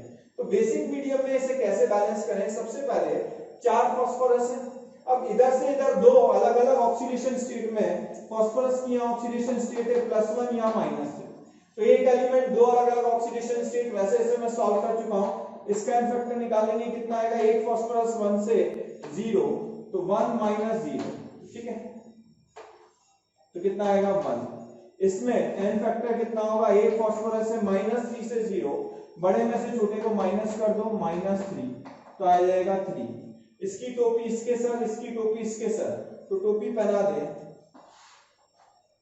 टोपी पहना दी, यहाँ 3 आ जाएगा, यहाँ 1 आ जाएगा, बैलेंस है फास्फोरस, फास्फोरस बैलेंस है। अब क्या करें, हाइड्रोजन और ऑक्सीजन, पहले ऑक्सीजन को बैलेंस करने के लिए वाटर लगा दें, 3 2 जा 6, मैंने लिख दिया था कि कैसे करना है, 6 वाटर मॉलिक्यूल्स, ध्यान से सुनना, ध्यान से, वो जो पॉइंट्स मैंने 3 पॉइंट लिखे थे वो मैं एक्सप्लेन कर रहा हूँ। 6 वाटर क्यों लगाए, पहले हाइड्रोजन और ऑक्सीजन में ऑक्सीजन को चेक करो, जितने ऑक्सीजन अपोजिट साइड में उतने एक्स्ट्रा ऑक्सीजन जो भी है उनको बैलेंस करने के लिए वाटर लगा दो, 3 2 जा 6 लगा दिए। अब हाइड्रोजन की बारी, हाइड्रोजन 6 दूनी 12, यहाँ 3 दूनी 6, यहाँ 3 9 हाइड्रोजन 12 हाइड्रोजन, भाई बहुत नाइंसाफी है, क्या लगा दे 3H+, दोनों तरफ हाइड्रोजन बैलेंस, चार्ज बैलेंस नहीं हुआ। अब क्या एसिडिक मीडियम होता तो यही आंसर आ जाना चाहिए था, पर मीडियम कौन सा है, बेसिक। अब बेसिक मीडियम में क्या करते हैं जरा गौर फरमाना, बेसिक मीडियम में हमें क्या करना पड़ेगा, जितने H+ हैं उतने OH- दोनों तरफ चिपकाने पड़ेंगे, 3OH- दोनों तरफ चिपकाने पड़ेंगे, और इन दोनों को क्या करोगे, इन दोनों को बना दोगे वाटर, 3 पानी के मॉलिक्यूल बन जाएंगे, instead of this and this you can write this, और 3 पानी के मॉलिक्यूल्स को कैंसिल करोगे इन 6 पानी के मॉलिक्यूल से, और यहां आ जाएगा 3 वाटर मॉलिक्यूल्स।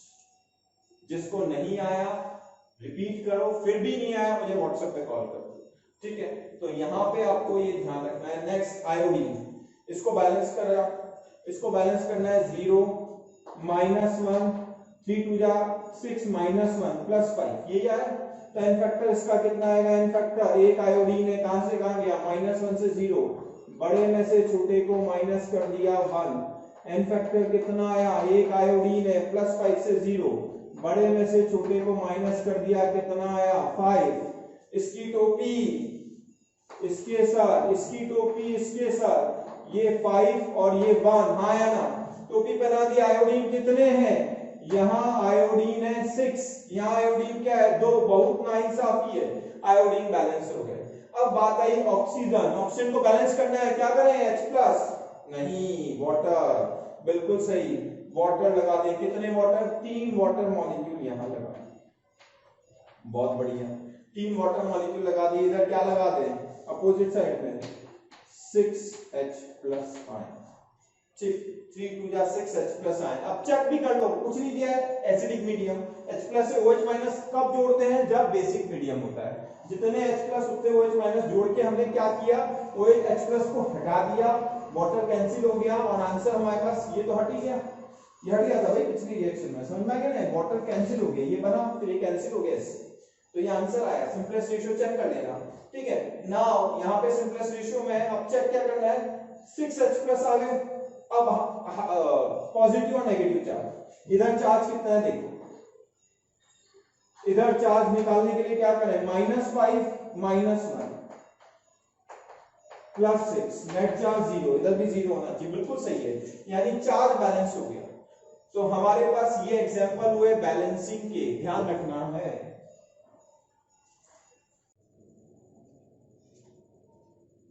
वाह भाई वाह, मेरे प्यारे बच्चों के लिए इतना प्यारा तोहफा। Pause your camera video, solve this question. नीचे जो YouTube में हमारे पास चैट बॉक्स आता है उसमें इस गिफ्ट का आंसर आप जरूर लिखें, ये प्यारा सा गिफ्ट लपक लें। जो पहले आंसर देगा भाई उसका सिलेक्शन ज्यादा अच्छी रैंक से होगा, सिलेक्शन तो सबका होना है, डोंट वरी। मेरी ब्लेसिंग्स आपके पास है, भगवान करे सबका अच्छी रैंक से सिलेक्शन हो। नाउ अब मेरी बात ध्यान से सुनो, मैं ये तीनों क्वेश्चन नहीं करूंगा, मुझे लगता है आपको करने चाहिए। नहीं आएगा मुझे व्हाट्सएप करो, ग्रुप में व्हाट्सएप करो, मैं बता दूंगा। इंडिविजुअली मेरे पास बहुत सारे एक्चुअली आते हैं, यार थोड़ा लेट हो जाता हूँ या कई बार नहीं दे पाता हूँ, तो प्लीज ग्रुप में आप व्हाट्सएप कर दें, जो डाउट ग्रुप ऑफिशियल मोशन का बना हुआ है। बाकी ये क्वेश्चन और ये क्वेश्चन, इन तीनों में से मैं एक ये कर देता हूँ पहला वाला, बाकी दोनों आपको करने हैं। ये क्वेश्चन मेरे हिसाब से चार्ज बैलेंस का आप कर सकते हैं, ये मैं कर दूंगा। ये थोड़ा सा टफ है, इसमें मैं ऑक्सीडेशन नंबर बता देता हूँ, हाफ सेल रिएक्शन को बैलेंस मैं कर सकता हूँ। इक्विवेलेंट वेट आप निकाल देना, एन फैक्टर निकालना है, बहुत इजी है। ऑक्सीडेशन नंबर ऑफ Fe ये भी मैं कर देता हूँ, ठीक है। तो ये कुछ क्वेश्चन से पहले तो आप कैमरा पॉज करें, मैं तीनों रब करूंगा, आप कैमरा पॉज करके ये सारे क्वेश्चन करें, उसके बाद हम आगे बढ़ेंगे, ठीक है। वीडियो पॉज करें प्लीज, मैं रब कर रहा हूं। Now question number 2, solution question number 2। Question number 2 में हमें क्या बोला, 10 मोल इलेक्ट्रॉन निकाल दिए एक मोल में से। एन फैक्टर क्या होता है, per mole number of electron transfer. N factor दिया हुआ है, एक मोल सब्सटेंस में जितने इलेक्ट्रॉन ट्रांसफर होंगे, इलेक्ट्रॉन ही तो है, तो उसे एन फैक्टर कहते हैं। एन फैक्टर दिया है एक मोल N2H4, बहुत बढ़िया। अच्छा, N2H4 में से अगर इलेक्ट्रॉन निकालूंगा तो जो नाइट्रोजन बनेगा उसका ऑक्सीडेशन नंबर हायर होगा, मान लेते Y, ये हायर होगा। इलेक्ट्रॉन निकालने के बाद हायर ऑक्सीडेशन नंबर पे जाएगा। नाइट्रोजन का कितना होगा, -2, निकालना है आपको, नहीं आता है निकाल दो। N2H4 नाइट्रोजन का X मान लिया, हाइड्रोजन +1 होता है, 2x + 4 = नेट चार्ज, x बराबर -2, ठीक है, हाइड्रोजन +1। अब n factor = change in oxidation number per molecule. पर मॉलिक्यूल नंबर ऑफ इलेक्ट्रॉन्स हमें दिए हुए, n फैक्टर दिया हुआ। 2 नाइट्रोजन कहां से कहां गया, -2 से Y, बड़ा ये है, इलेक्ट्रॉन निकाले, मॉड लगा दो, नहीं समझ में, बड़े में से छोटे को सब्ट्रैक्ट करेंगे, ठीक है, बड़े में से छोटे को सब्ट्रैक्ट करेंगे। n फैक्टर कितना है, 10 बराबर 2 × Y + 2, तो कितना आएगा, Y = 3 आ जाएगा, +3 है, ठीक है। तो Y = 3, चेक करो किस किस का 3 आया, ऑक्सीडेशन नंबर ऑफ नाइट्रोजन +3, यहाँ पे Y की वैल्यू +3 आ गई है। बाकी सिमिलर क्वेश्चन से यू हैव टू डू, ठीक है। मैं ये वाला क्वेश्चन कर रहा हूँ, क्वेश्चन नंबर 6। लेट मी रब ऑल द अदर क्वेश्चंस। प्यारे बच्चों, पढ़ने का टाइम है, प्लीज अपना दम लगा दें। हम लोग पूरी कोशिश कर रहे हैं कि आपकी अच्छे से अच्छी रैंक आए। मैं सारे क्वेश्चन लेने की कोशिश कर रहा हूं, ठीक है, जो इंपॉर्टेंट है। Y निकालना है। क्वेश्चन नंबर 6 को हम सॉल्व कर रहे हैं। -n1 + y, देखो इधर का चार्ज बराबर इधर का चार्ज, कोई दिक्कत ही नहीं है। -n1 इलेक्ट्रॉन का मतलब नेगेटिव चार्ज, -y आएगा, यहां दो चाप आ जाते हैं, +y मतलब इलेक्ट्रॉन है, नेगेटिव चार्ज होगा। प्यारे बच्चों, अगर आपको हमारे वीडियोस पसंद आ रहे हैं तो प्लीज़ उन्हें लाइक और शेयर करें, ताकि ज़रूरतमंद दूसरे जो स्टूडेंट्स हैं जो हमारे वीडियोस नहीं देख पा रहे हैं उनको भी वो वीडियोस देखने का मौका मिले। So I request you to like and share our videos. Also हम बहुत मोटिवेटेड फील कर रहे हैं, whole motion team is feeling very motivated. आप सभी लोगों का प्यार और अफेक्शन जो है उसकी वजह से we are feeling very pleased. -n2, तो y की वैल्यू कितनी आई, y उधर गया, n2 इधर आया, y n2 -n1, बड़ा इजी है। Question number 7, calculate equivalent weight, वो तुम निकालोगे, n फैक्टर निकाल लोगे। मैं ऑक्सीडेशन नंबर बताऊं, सल्फर का ऑक्सीडेशन नंबर -2, कार्बन का +4, नाइट्रोजन का -3, नेट चार्ज -1 आना चाहिए, चेक कर लो, नेट चार्ज -1 आएगा, जो साइनाइड में था ना वही है, यहाँ सल्फर में -2 आ जाएगा, चेक कर लेना, लगा लेना, ठीक है। तो आयरन का कितना होगा, +4 है ना, 4 और x, और इन तीनों का क्या है, -6 +4 +2 आ जाएगा, ठीक है। तो हमारे पास कैसे करना है इसको, बैलेंस कैसे करना है, सॉल्यूशन। इसमें n फैक्टर की जरूरत नहीं बैलेंस करने में, हाफ सेल रिएक्शन है। हाफ सेल मतलब या तो सिर्फ रिडक्शन हो या ऑक्सीडेशन हो। FeSCN whole 6 gives Fe3+ + SO2 plus NO3 minus. मुझे पता है आप चाहते हैं कि मैं कर दूं, पर प्रैक्टिस तभी होगी। देखो कितने पानी में कैसे पता लगेगा, ठीक है, आज की डेट में तो नीट हो ही जाता, तो ये तो हमें बोनस मिला है। तो जो बच्चे परेशान है कि सर मेरे हमारा जो माइंड है वो कंसंट्रेट नहीं कर पा रहा, सोच लो भाई अभी भी लास्ट टाइम है, जितना पढ़ोगे ये बोनस है। तो 4 1 जा 4 plus x minus 6 is equal to 0। इस तरह से आप निकाल सकते। बाकी मुझे बैलेंस करना है, बैलेंस करने के लिए सबसे पहले जिनका ऑक्सीडेशन नंबर चेंज हुआ उनको बैलेंस कर दे। आयरन बैलेंस है, सल्फर 6 लगा दें, तो सल्फर में 6 लगा दें, कार्बन 6 लगा दें, नाइट्रोजन 6 लगा दें। अब बैलेंस कर ले आयरन को। आयरन बैलेंस से पोटेशियम, पोटेशियम नहीं दिख रहा है, पोटेशियम जो है इंडिविजुअल लिखना चाहे इंडिविजुअल लिख दें, बाकी नहीं भी करेंगे तो चल जाएगा 4K प्लस, ठीक है। तो इस तरह से आप बैलेंस कर लें। इसके बाद चार्ज बैलेंस करना है, ठीक है। तो चार्ज बैलेंस कैसे करेंगे, ये तो हमारे पास आ गया। अब अगर पोटेशियम नहीं लगाते तो यहाँ चार्ज आ जाता है, उससे कोई दिक्कत वाली बात है नहीं। नाउ अब मेरे पास क्या है, यहाँ पे अगर हम ऑब्जर्व करें तो यहाँ तो 0 चार्ज है। पहले तो ऑक्सीजन को बैलेंस करना है। यहाँ पे आयरन है, iron balance, potassium charge balance, sulphur balance, carbon balance, nitrogen balance. Oxygen गिन लो, 6 दूनी 12, 6 से 18, 18 और 12 30, 6 दूनी 12 42, 42 ऑक्सीजन। तो यहाँ पे मैं कितना जोड़ दूं, प्लस 42 इधर, इसे रख कर इधर क्या जोड़ दें, प्लस 42 ऑक्सीजन एटम। तो ऑक्सीजन ऐसे डायरेक्ट नहीं जोड़ सकते, यानी पानी जोड़ेंगे, ठीक है। तो ऑक्सीजन की जगह हमने वाटर लिख दिया। वापस से देखें, 6 2 जा 12, 6 2 12 6 से 18, 18 प्लस 12 30, 6 2 12 42 ऑक्सीजन जोड़ दी। इधर ऑक्सीजन नहीं थी, ऑक्सीजन को पानी से बैलेंस करते हैं, मैंने लिख दिए थे रूल्स में। 42 into 2 84H प्लस आयंस, ठीक है, 84H प्लस आयंस, 42 into 2 84, ये आ गया। अब charge balance, that is the important thing. Charge balance कैसे करें, यहाँ पे चार्ज कितना है जरा चेक करें। H प्लस बैलेंस हो गया, ऑक्सीजन बैलेंस, सब बैलेंस हो गया, चेक कर लो। चार्ज कितना है, +3, यहाँ पे कितना है, -6, यहाँ कितना है, +4, यहाँ कितना है, +84। जितना चार्ज इधर आएगा उतने इलेक्ट्रॉन जोड़ देना, क्योंकि पॉजिटिव चार्ज ज्यादा आ रहा है। जोड़ देते हैं, 84 + 4 88, 88 में से 3 गए, कितना बचा, 85। यहाँ पे 85 इलेक्ट्रॉन आप जोड़ दें, आपके पास चार्ज बैलेंस हो जाएगा।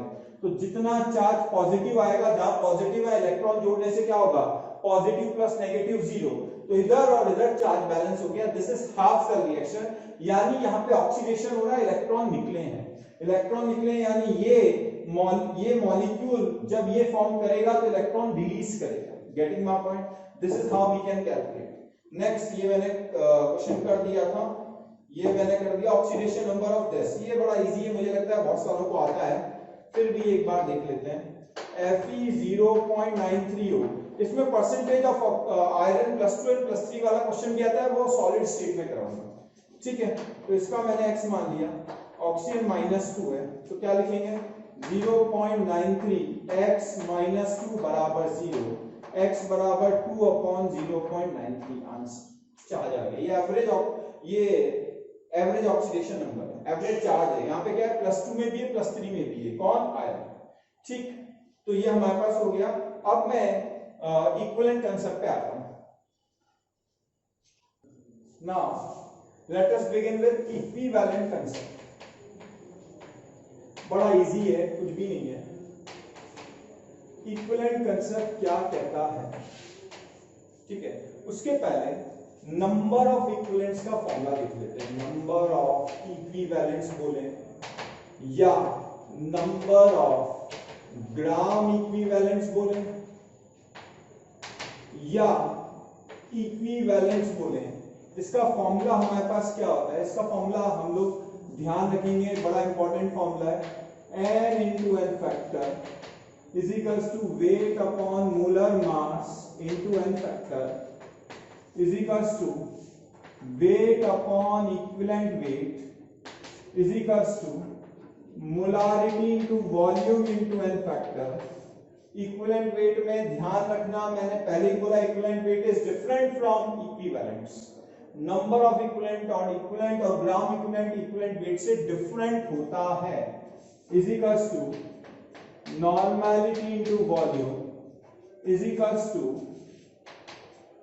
वॉल्यूम ऑफ गैस अपॉन 22.4, ये एसटीपी का वॉल्यूम है, इनटू एन फैक्टर, ठीक है, इज इक्वल्स टू हमारे पास ये इलेक्ट्रोकेमिस्ट्री में काम आता है IT upon 96500 is equals to number of Faraday is equals to number of moles of electrons, number of moles of electron. तो हमें ध्यान रखना है, इसमें बहुत सारे फॉर्मूले फर्दर मैं मोल में बताऊंगा, इसी को मॉडिफाई कर दूंगा। मोलारिटी और परसेंटेज W/W का फॉर्मूला मैं इसी में इक्विवेलेंट में ऐड कर दूंगा। नॉर्मेलिटी और परसेंटेज W/V W/W में इसी में ऐड कर दूंगा। तो इसी फॉर्मूले को हम एंड तक कैरी करेंगे। ये फॉर्मूला बड़ा इंपॉर्टेंट है, जिसको भी ये फॉर्मूला याद नहीं है प्लीज इसे अच्छे से याद कर ले, ठीक है। ये फॉर्मूला अच्छे से याद होना चाहिए सभी लोगों को, दिस इज इंपॉर्टेंट फॉर्मूला। अब किसी भी रिएक्शन में, इन अ रिएक्शन, किसी भी रिएक्शन में हमारे पास क्या होता है, मान लो A plus B give C plus D। अगर कोई भी रिएक्शन दे रखी है, सबसे इंपॉर्टेंट बात, अगर कोई रिएक्शन दे रखी है उसमें कोई लिमिटिंग या एक्सेस रिएजेंट नहीं है, वापस से सुनना, A plus B give C plus D, ठीक है।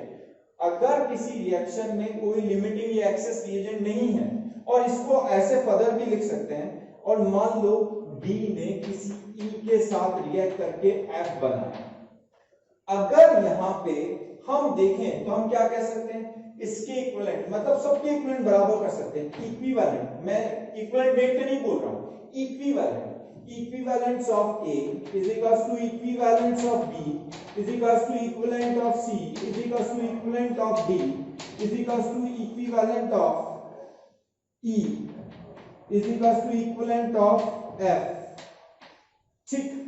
कई बार ऐसा होता है, ये तो एक केस हुआ, एक एग्जांपल हुआ, कई बार आपके पास ऐसा केस आता है कि हमारे पास क्या हुआ, X भाई साहब ने A से रिएक्शन करी, ये एक्सेस में लिया गया और मान लो B बनाया, ठीक है।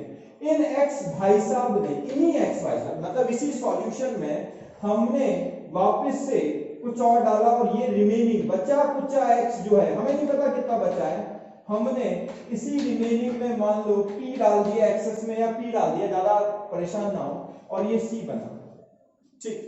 इस तरह के कंसेप्ट को समझना, वापस से समझना।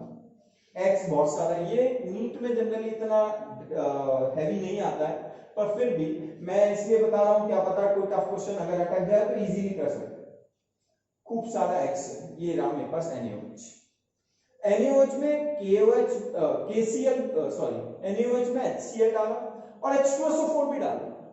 NaOH था थोड़ा सा, मान लो इतना सारा NaOH था, ठीक है, 2 बूंद मैंने HCl डाल दी और बहुत सारा फिर मैंने फर्दर H2SO4 डाल दिया, NaOH पूरा खत्म हो गया, NaX पूरा खत्म हो गया, और जब खत्म हुआ तो हमने कहा जो A और P मिलके X को खा जाते हैं, तो सिंपल सी बात है, कौन कौन किसको खा रहा है, जो जिसको खा रहा है उसके इक्विवेलेंट बराबर कर दें।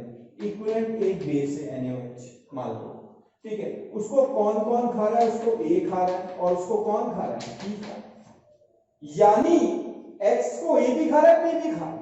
अगर X को A भी खा रहा है, P भी खा रहा है, तो इक्विवेलेंट, या मान लो एक बेस को 2 एसिड रिप्लेस कर दे, तो मैंने क्या गलती कर दी, ठीक है तो है, हमने क्या गलती करी, खा रहा है, एक बेस है 2 एसिड खा रहा है, ऐसा भी हो सकता है 3 एसिड 2 बेस, कुछ भी हो सकता है भाई, जो जिसको खाए, जो जिसको रिएक्ट, जिसके साथ रिएक्ट करे, उन दोनों के इक्विवेलेंट हमेशा बराबर कर सकते हैं। सबसे देसी फंडा, C D को खा रहा है, सॉरी D A को खा रहा है, A और D के इक्विवेलेंट बराबर कर दो, यानी A के, अच्छा मान लो F चाहिए और A दिया है, A के इक्विवेलेंट बराबर F के इक्विवेलेंट, हेडेक समझ में आया, क्लियर है, ये आपको कंसेप्ट क्लियर है।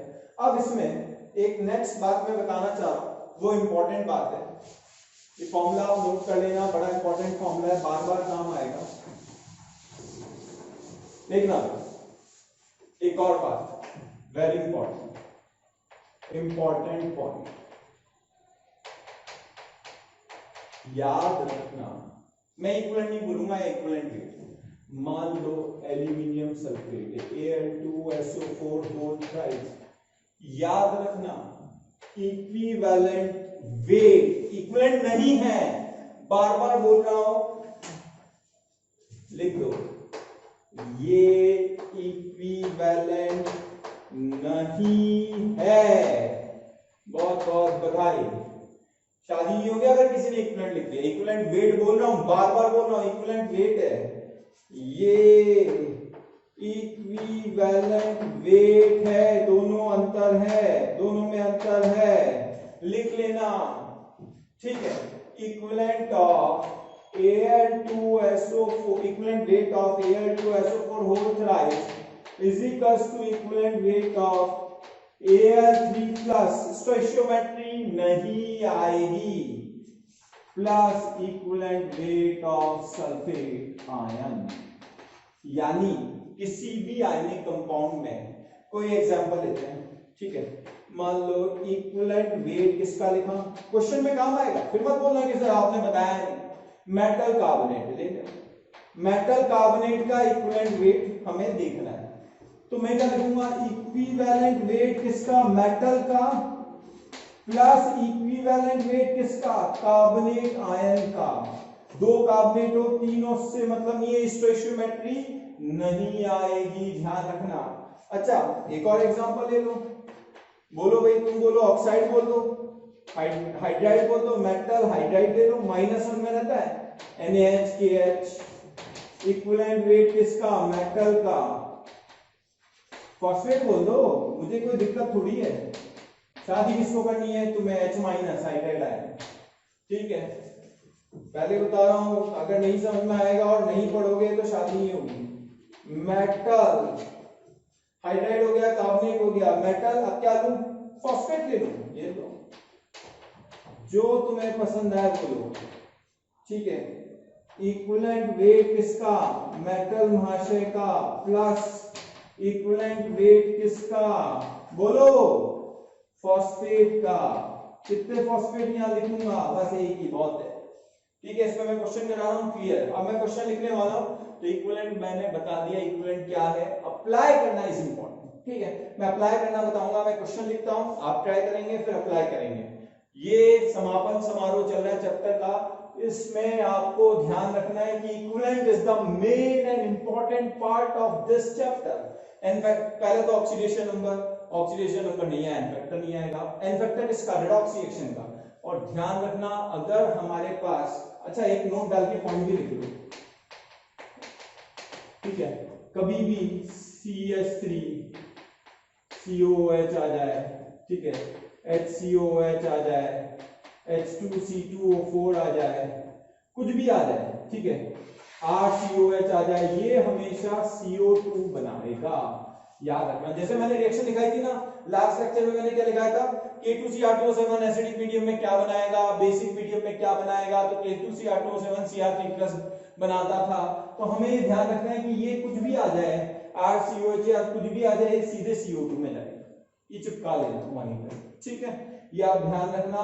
तो मैंने सारी बात आपको क्लियरली बता दी है, चैप्टर में जो इंपॉर्टेंट है, ये इंपॉर्टेंट एग्जाम्पल है, इंपॉर्टेंट इंफॉर्मेशन है, इसे लिख लेना, बात खत्म हुई, क्वेश्चन कर। ये 10 क्वेश्चंस आपको सॉल्व करने हैं, please pause the video and solve these 10 questions.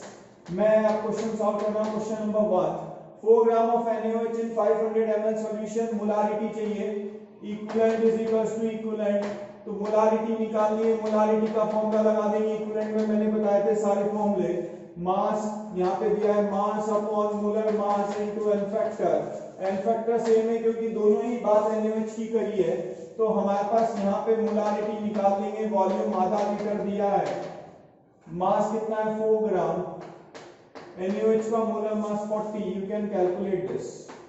Question number 2 हमारे पास क्या, how many grams of KMnO4 are required to make, अच्छा KMnO4 का ही सॉल्यूशन बनाना है, तो equivalent is equals to equivalent, और क्या चाहिए, वजन चाहिए, mass upon molar mass into n factor, क्या दिया है, नॉर्मलिटी, नॉर्मैलिटी इनटू वॉल्यूम, तो मास कैसे निकालेंगे? मास निकालने के लिए हमारे पास क्या है? मोलर मास KMnO4 158। एन फैक्टर कैसे निकालेंगे? KMnO4 का एन फैक्टर निकालेंगे KMnO4 से। एसिडिक मीडियम में क्या बनता है? Mn2 plus. हम इंपॉर्टेंट रिएक्शन लास्ट लेक्चर में बताई थी, +7 से +2, एन फैक्टर कितना आ जाएगा? 5। तो एन फैक्टर 5। नॉर्मैलिटी कितनी है? 0.2। वॉल्यूम कितना है? 0.4 लीटर। ठीक है, सॉल्व करेंगे, you will get the answer. Question number 3, equivalent weight दिया हुआ है, बेसिसिटी निकालनी है। तो इक्विवेलेंट वेट का फॉर्मूला क्या होता है? Molar mass divided by n factor. What do mean by basicity? कितने H+ रिलीज कर रहा है, यानी एन फैक्टर के बराबर ही बेसिसिटी होगा। तो इक्विवेलेंट वेट 49, मोलर मास हमारे पास कितना है? 98 होगा। एन फैक्टर निकल जाएगा, यानी ये 2 H+ रिलीज करेगा, तो एन फैक्टर 2 आ गया। Now question number 4, solution. Question number 4, वापस से इक्विवेलेंट बराबर कर देंगे। Equivalent is equal to equivalent हमें क्या बोल रहा है? हमारे पास डाइबेसिक एसिड है, वो NaOH से न्यूट्रलाइज होगा, और डाइबेसिक एसिड का मोलर मास चाहिए। डाइबेसिक यानी एन फैक्टर कितना होगा? 2। तो हमारे पास मोलर मास चाहिए, तो equivalent of dibasic acid is equal to, इसकी हमें मोलारिटी दी है, molarity into volume into n factor. Molar mass कितना दिया है? 0.125। Molar mass of dibasic acid हमें निकालना है, n factor is 2, molarity 0.1, volume litre में लिखेंगे, that is 0.4 litre. N factor of NaOH is 1। It is very easy. Question number 5, question number 5 हम कैसे करेंगे? 2M, एक एसिड है, दूसरा एसिड है, ये सॉल्ट है, इससे कोई लेना देना नहीं है, क्योंकि हमारे पास जो बेस है वो केवल एसिड को न्यूट्रलाइज करेगा, सॉल्ट को न्यूट्रलाइज नहीं करेगा। तो इक्विवेलेंट ऑफ बेस यानी equivalent of calcium hydroxide is equal to equivalent of H2C2O4 plus equivalent of KHC2O4। Getting my point? तो हमारे पास इक्विवेलेंट का फॉर्मूला क्या है? यहाँ पे molarity into volume into n factor 2 होगा। इसकी मोलारिटी कितनी है? दी हुई है, सब ml में ले लेंगे, कोई फर्क नहीं पड़ेगा, इनटू एन फैक्टर। तो हमारे पास मोलारिटी निकालनी है कैल्शियम हाइड्रोक्साइड की, वॉल्यूम कितना दिया है? 400 ml यानी 0.4 लीटर, या ml में लिखना है तो 400 लिख लें। एन फैक्टर 2 है, मुझे लगता है आपका आंसर आ गया होगा। 2 into volume 100 into n factor, again कितना है? 2, क्योंकि 2 H+ देगा, इसका एन फैक्टर कितना होगा? 1। ये कितना H+ देगा? 1। तो मोलारिटी कितनी? 3 इंटू वॉल्यूम कितना? 200 into n factor 1। You can solve for molarity. Question number 6, question number 6 में मैंने ये पहले ही बताया कि how to calculate n factor. ठीक है, FeC2O4 जो है वो जब KMnO4 के साथ रिएक्ट करेगा तो क्या बनाएगा? ये +2 है, जब भी आयरन +2 में है +3 में जाएगा, +2 से +3 में जाएगा, CO2 बनेगा, प्लस Mn +2 में चला जाएगा। इसका एन फैक्टर क्या आएगा? आयरन +2 में, कार्बन +3 में। ठीक है, यहाँ कार्बन किसमें? +4 में। एन फैक्टर कैसे निकालेंगे? एक आयरन है, 2 से 3 गया, 3 - 2, कार्बन कितने? 2 कार्बन है, कहां से कहां गए? 3 से 4, 4 - 3 दैट इज 3। ठीक है, इसका एन फैक्टर कितना आएगा? 5 + 7 से कहां जाता है? +2। तो हमारे पास इसके इक्विवेलेंट बराबर इसके इक्विवेलेंट, दोनों के इक्विवेलेंट। अब हमें क्या चाहिए? मोल्स। ठीक है, तो मोल्स हमें निकालना है, n into n factor is equal to n into n factor. तो number of moles of FeC2O4 निकालने हैं, इसका 1 मोल दिया है, तो इसके मोल्स निकालने हैं FeC2O4 के, n निकालना है। एन फैक्टर कितना दिया है? 3। इसके मोल्स कितने हैं? KMnO4 के 1, एन फैक्टर कितना है? 5। आंसर आएगा 5/3। ठीक है, क्वेश्चन नंबर हमारे पास 6 हो गया। 7, FAS ferrous ammonium sulphate. Question number 7 जो है ये मोअर सॉल्ट दे रहा है, तो मोअर सॉल्ट का हमें मास चाहिए। तो FAS का मतलब है FeSO4 dot NH4 whole twice SO4 dot 6H2। तो याद रखना यहां पे एक्चुअल में रिएक्शन क्या होती है, यहां पे +2 से आयरन +3 में जाता है, बाकियों में कोई चेंज नहीं होता। ठीक है, तो हमारे पास हो क्या रहा है, इसकी रिएक्शन हो रही है फेरस अमोनियम सल्फेट की किसके साथ, हमारे पास फेरस अमोनियम सल्फेट की रिएक्शन K2Cr2O7 के साथ हो रही है प्लस K2Cr2O7 और प्रोडक्ट क्या फॉर्म होगा, प्रोडक्ट फॉर्म होगा यहाँ पे +3 बनेगा Fe+3, यहाँ बनेगा Cr+3। तो क्रोमियम +6 से +3 में जाएगा, आयरन +2 से +3 में जाएगा, इसका इनफैक्टर हो जाएगा, एक आयरन है 2 से 3 में गया, 3 - 2। ठीक है, दैट इज 1। इसमें 2 क्रोमियम है, 6 से कहां जाएंगे, 3 में, 6 - 3 दैट इज 6। तो इसके इक्विवेलेंट इज इक्वल टू इसके इक्विवेलेंट। हमें क्या पूछा, क्या है, हमें पूछा है कि K2Cr2O7 की मोलारिटी दी है मास ऑफ FAS, तो मास वाला फॉर्मूला लगा देंगे, mass upon molar mass into n factor और molarity into volume into n factor.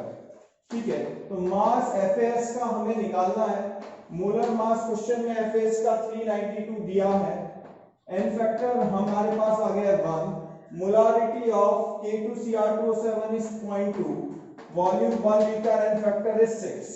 you can solve for mass। ठीक है, क्वेश्चन नंबर 7। क्वेश्चन नंबर 8 भी सिमिलर टाइप का है, how many equivalents of O2 is produced by 1 mole of KMnO4।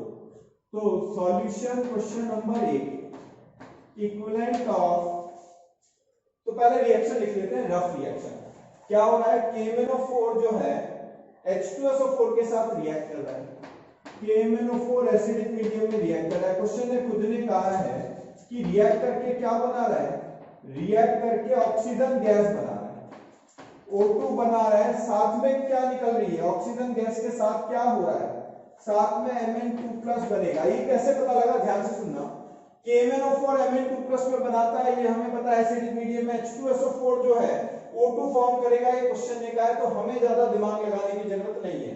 Equivalent of O2 पूछे हैं तो O2 का n factor निकालना पड़ेगा, जिसका पूछा है उसका n फैक्टर, 2 ऑक्सीजन है, 0 से -2, 0 - -2, तो ये आ गया 4। और KMnO4 की कहानी दी है, तो KMnO4 का हमारे पास सॉरी n फैक्टर कितना आएगा, KMnO4 का n फैक्टर आएगा 8 Mn + 7 से +2, बार बार कर चुके हैं हम, 5। तो दोनों के इक्विवेलेंट बराबर कर दें, तो हाउ मेनी इक्विवेलेंट, ऑक्सीजन के तो सीधे इक्विवेलेंट ही पूछ रहा है, हमें तो इसकी भी जरूरत नहीं है n फैक्टर की। तो equivalent of O2 is equal to equivalent of KMnO4, और KMnO4 के इक्विवेलेंट की जगह मोल्स इनटू n फैक्टर कर देंगे, आंसर आ जाएगा 5, इसकी जरूरत नहीं है। ठीक है,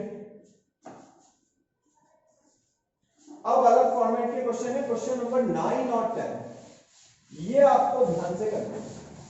क्वेश्चन नंबर 9 और 10 को बड़े ध्यान से करना है। Solution question number 9। Question number 9 क्या है, metal oxide contains 20% oxygen, equivalent weight निकालना मेटल का, मेटल ऑक्साइड, ठीक है, तो मेटल की equivalent is equals to oxygen की इक्विवेलेंट। मेटल का इक्विवेलेंट वेट निकालना है, यानी यहाँ पे फॉर्मूला कौन सा लगा दें, इक्विवेलेंट में वेट अपॉन इक्विवेलेंट वेट। अच्छा, ऑक्सीजन की क्या कहानी दी है, मास, इसका अगर मास 80 ग्राम है तो इसका 20 ग्राम हो जाएगा। ठीक है, मास कितना हो जाएगा, 20 ग्राम। तो इसमें हमारे पास मास कितना, मास upon molar mass into n factor. ठीक, ऑक्सीजन का n फैक्टर कैसे निकालें, ऑक्सीजन -2 से कहां जा रहा है, O2 में। ठीक है, ऑक्सीजन कहीं से आया होगा, ऑक्सीजन के साथ रिएक्ट किया होगा, तो हमारे पास मेटल ऑक्साइड से मतलब है, तो इसका n फैक्टर कितना आएगा, एक ऑक्सीजन एटम है, -2 से 0, 0 - -2 कितना आ जाएगा, 2, इसका n फैक्टर आ गया है। तो सॉल्व कैसे करेंगे, मास ऑफ मेटल इज 80 ग्राम, क्योंकि 20 ग्राम ऑक्सीजन मान लिया, 80 ग्राम मेटल मान लिया, 80 अपॉन इक्विवेलेंट वेट हमें निकालना है। ठीक है, मास ऑफ ऑक्सीजन कितनी है, 20, molar mass of oxygen O2 दिया है, O दिया है, O दिया है, तो 16 इंटू यहां का n फैक्टर 2 इक्विवेलेंट वेट हम सॉल्व कर लेंगे। क्वेश्चन नंबर 10 इंपॉर्टेंट है, ध्यान रखना आगे। 60 ग्राम ऑफ मेटल कार्बोनेट है gives 40 gram of metal oxide 40 ग्राम दे रहे हैं। ध्यान से सुनना, इसके इक्विवेलेंट बराबर इसके, तो हमारे पास वेट अपॉन इक्विवेलेंट वेट किसका, पूरा डिटेल लिख देते हैं।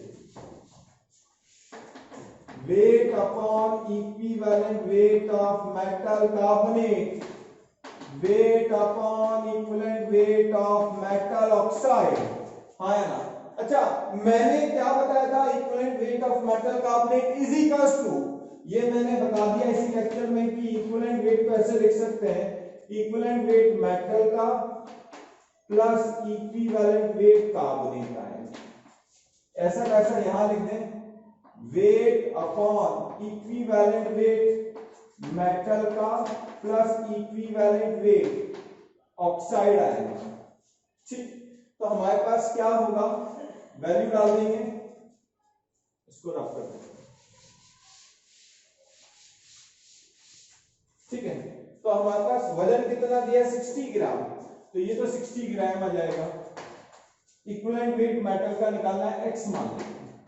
Equivalent weight of carbonate ion, carbonate का मोलर मास 16 3 जा 48 प्लस 12 कितना हुआ 60 डिवाइडेड बाय n फैक्टर। मैंने क्या किया, मैंने लिखा equivalent weight is equal to molar mass divided by n factor, तो मैंने n फैक्टर से डिवाइड कर दिया, इसका molar mass divided by n factor.